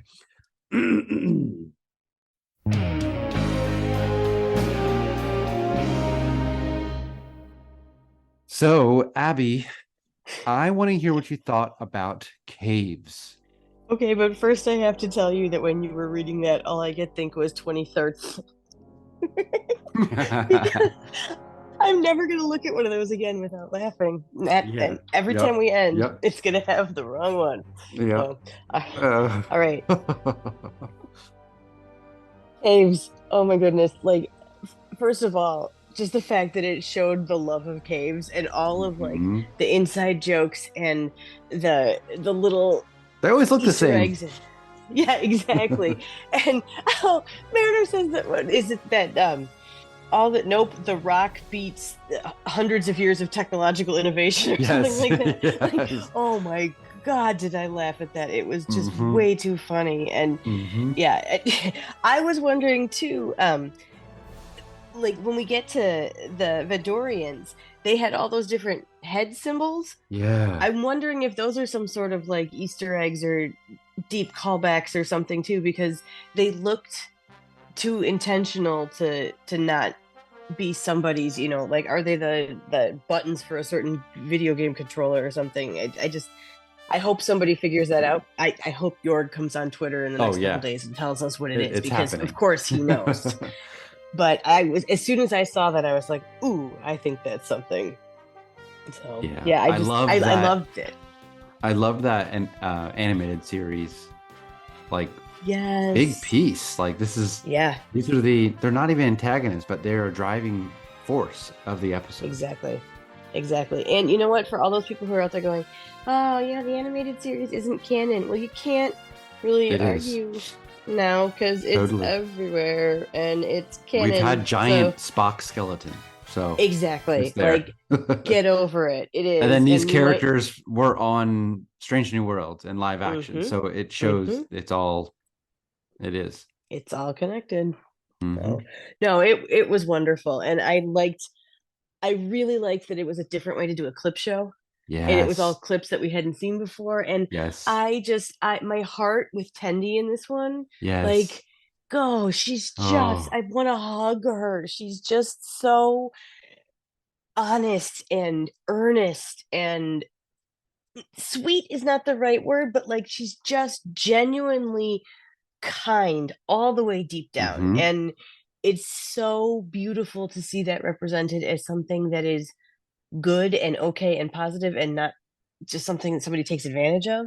Yeah. And I really felt that, and I feel like there's probably one heck of a season finale coming, and I think that this if they kill somebody, if they can't be T'Lyn, because we already know my man has said she's back next season, and so on. I mean, I guess it could be a flashback or whatever too, but I don't want us to lose anybody.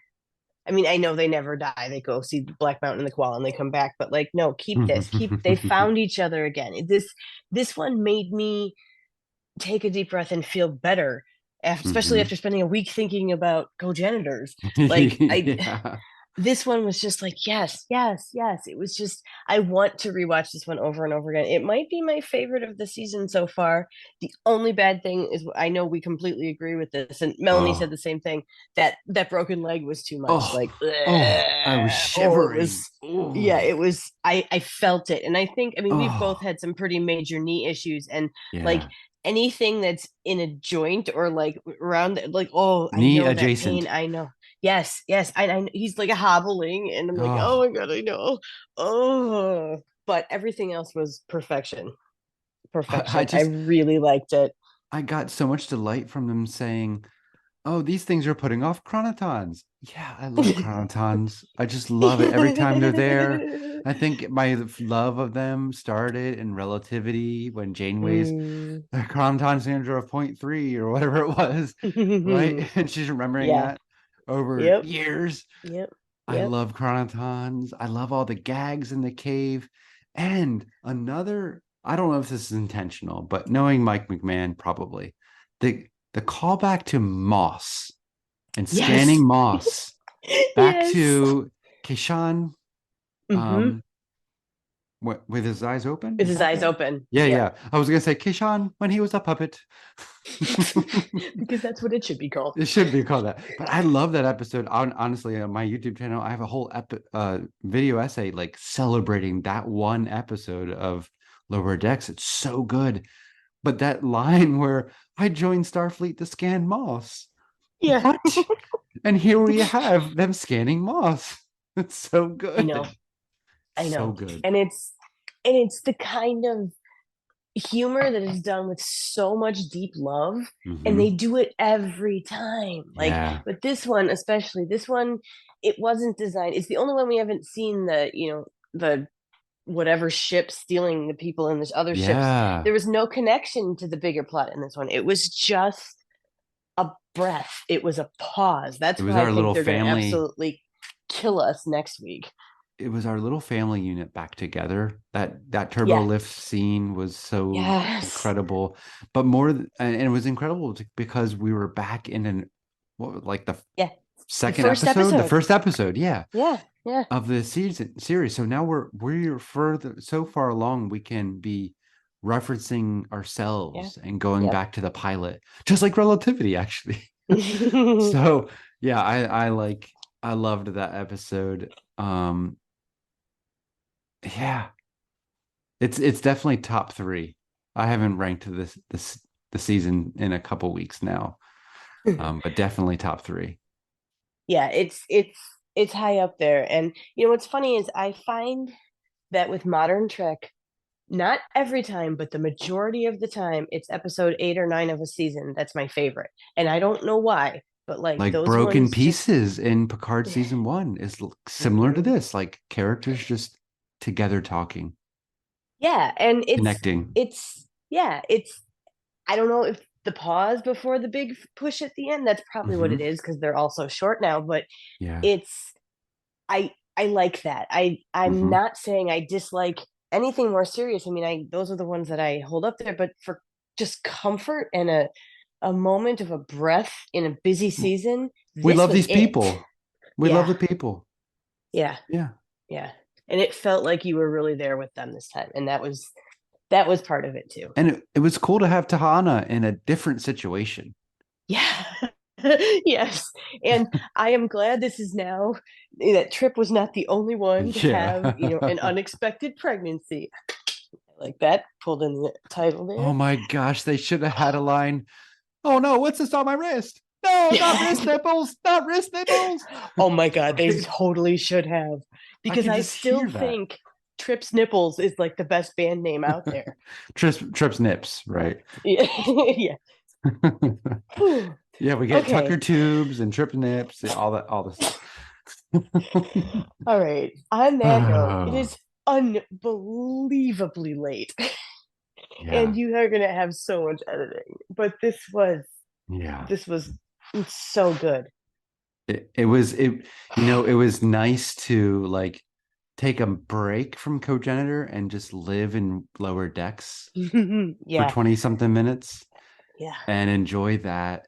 Even though I enjoyed Cogenitor, this is the beauty of different Star kind of Trek now. We got all these flavors. Yes. You can always find something that's the mood you're in. Yep.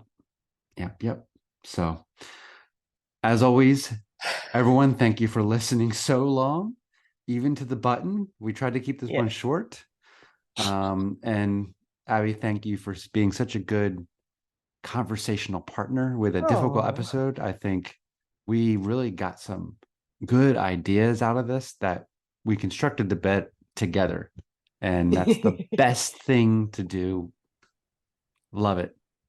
Oh, well, thank you. I feel the same. I knew I would feel more settled, after having Uh-huh. a talk about this with you. So, and I do that and caves.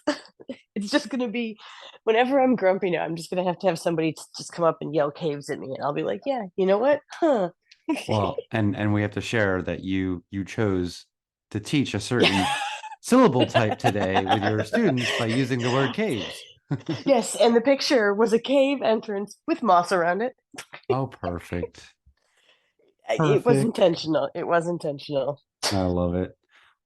And it feels good too. Our next episode, there's no moral thickets. It's just cool. It's just Yeah. fun. It's Yep, just it's a different action-packed. flavor. It Yep. is. Yeah, totally.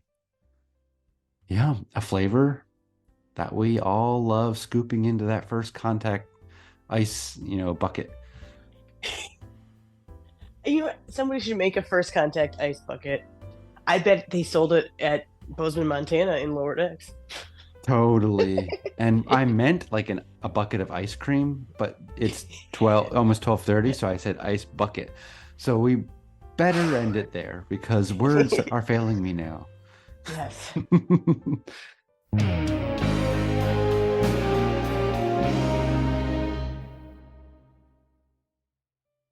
So please use your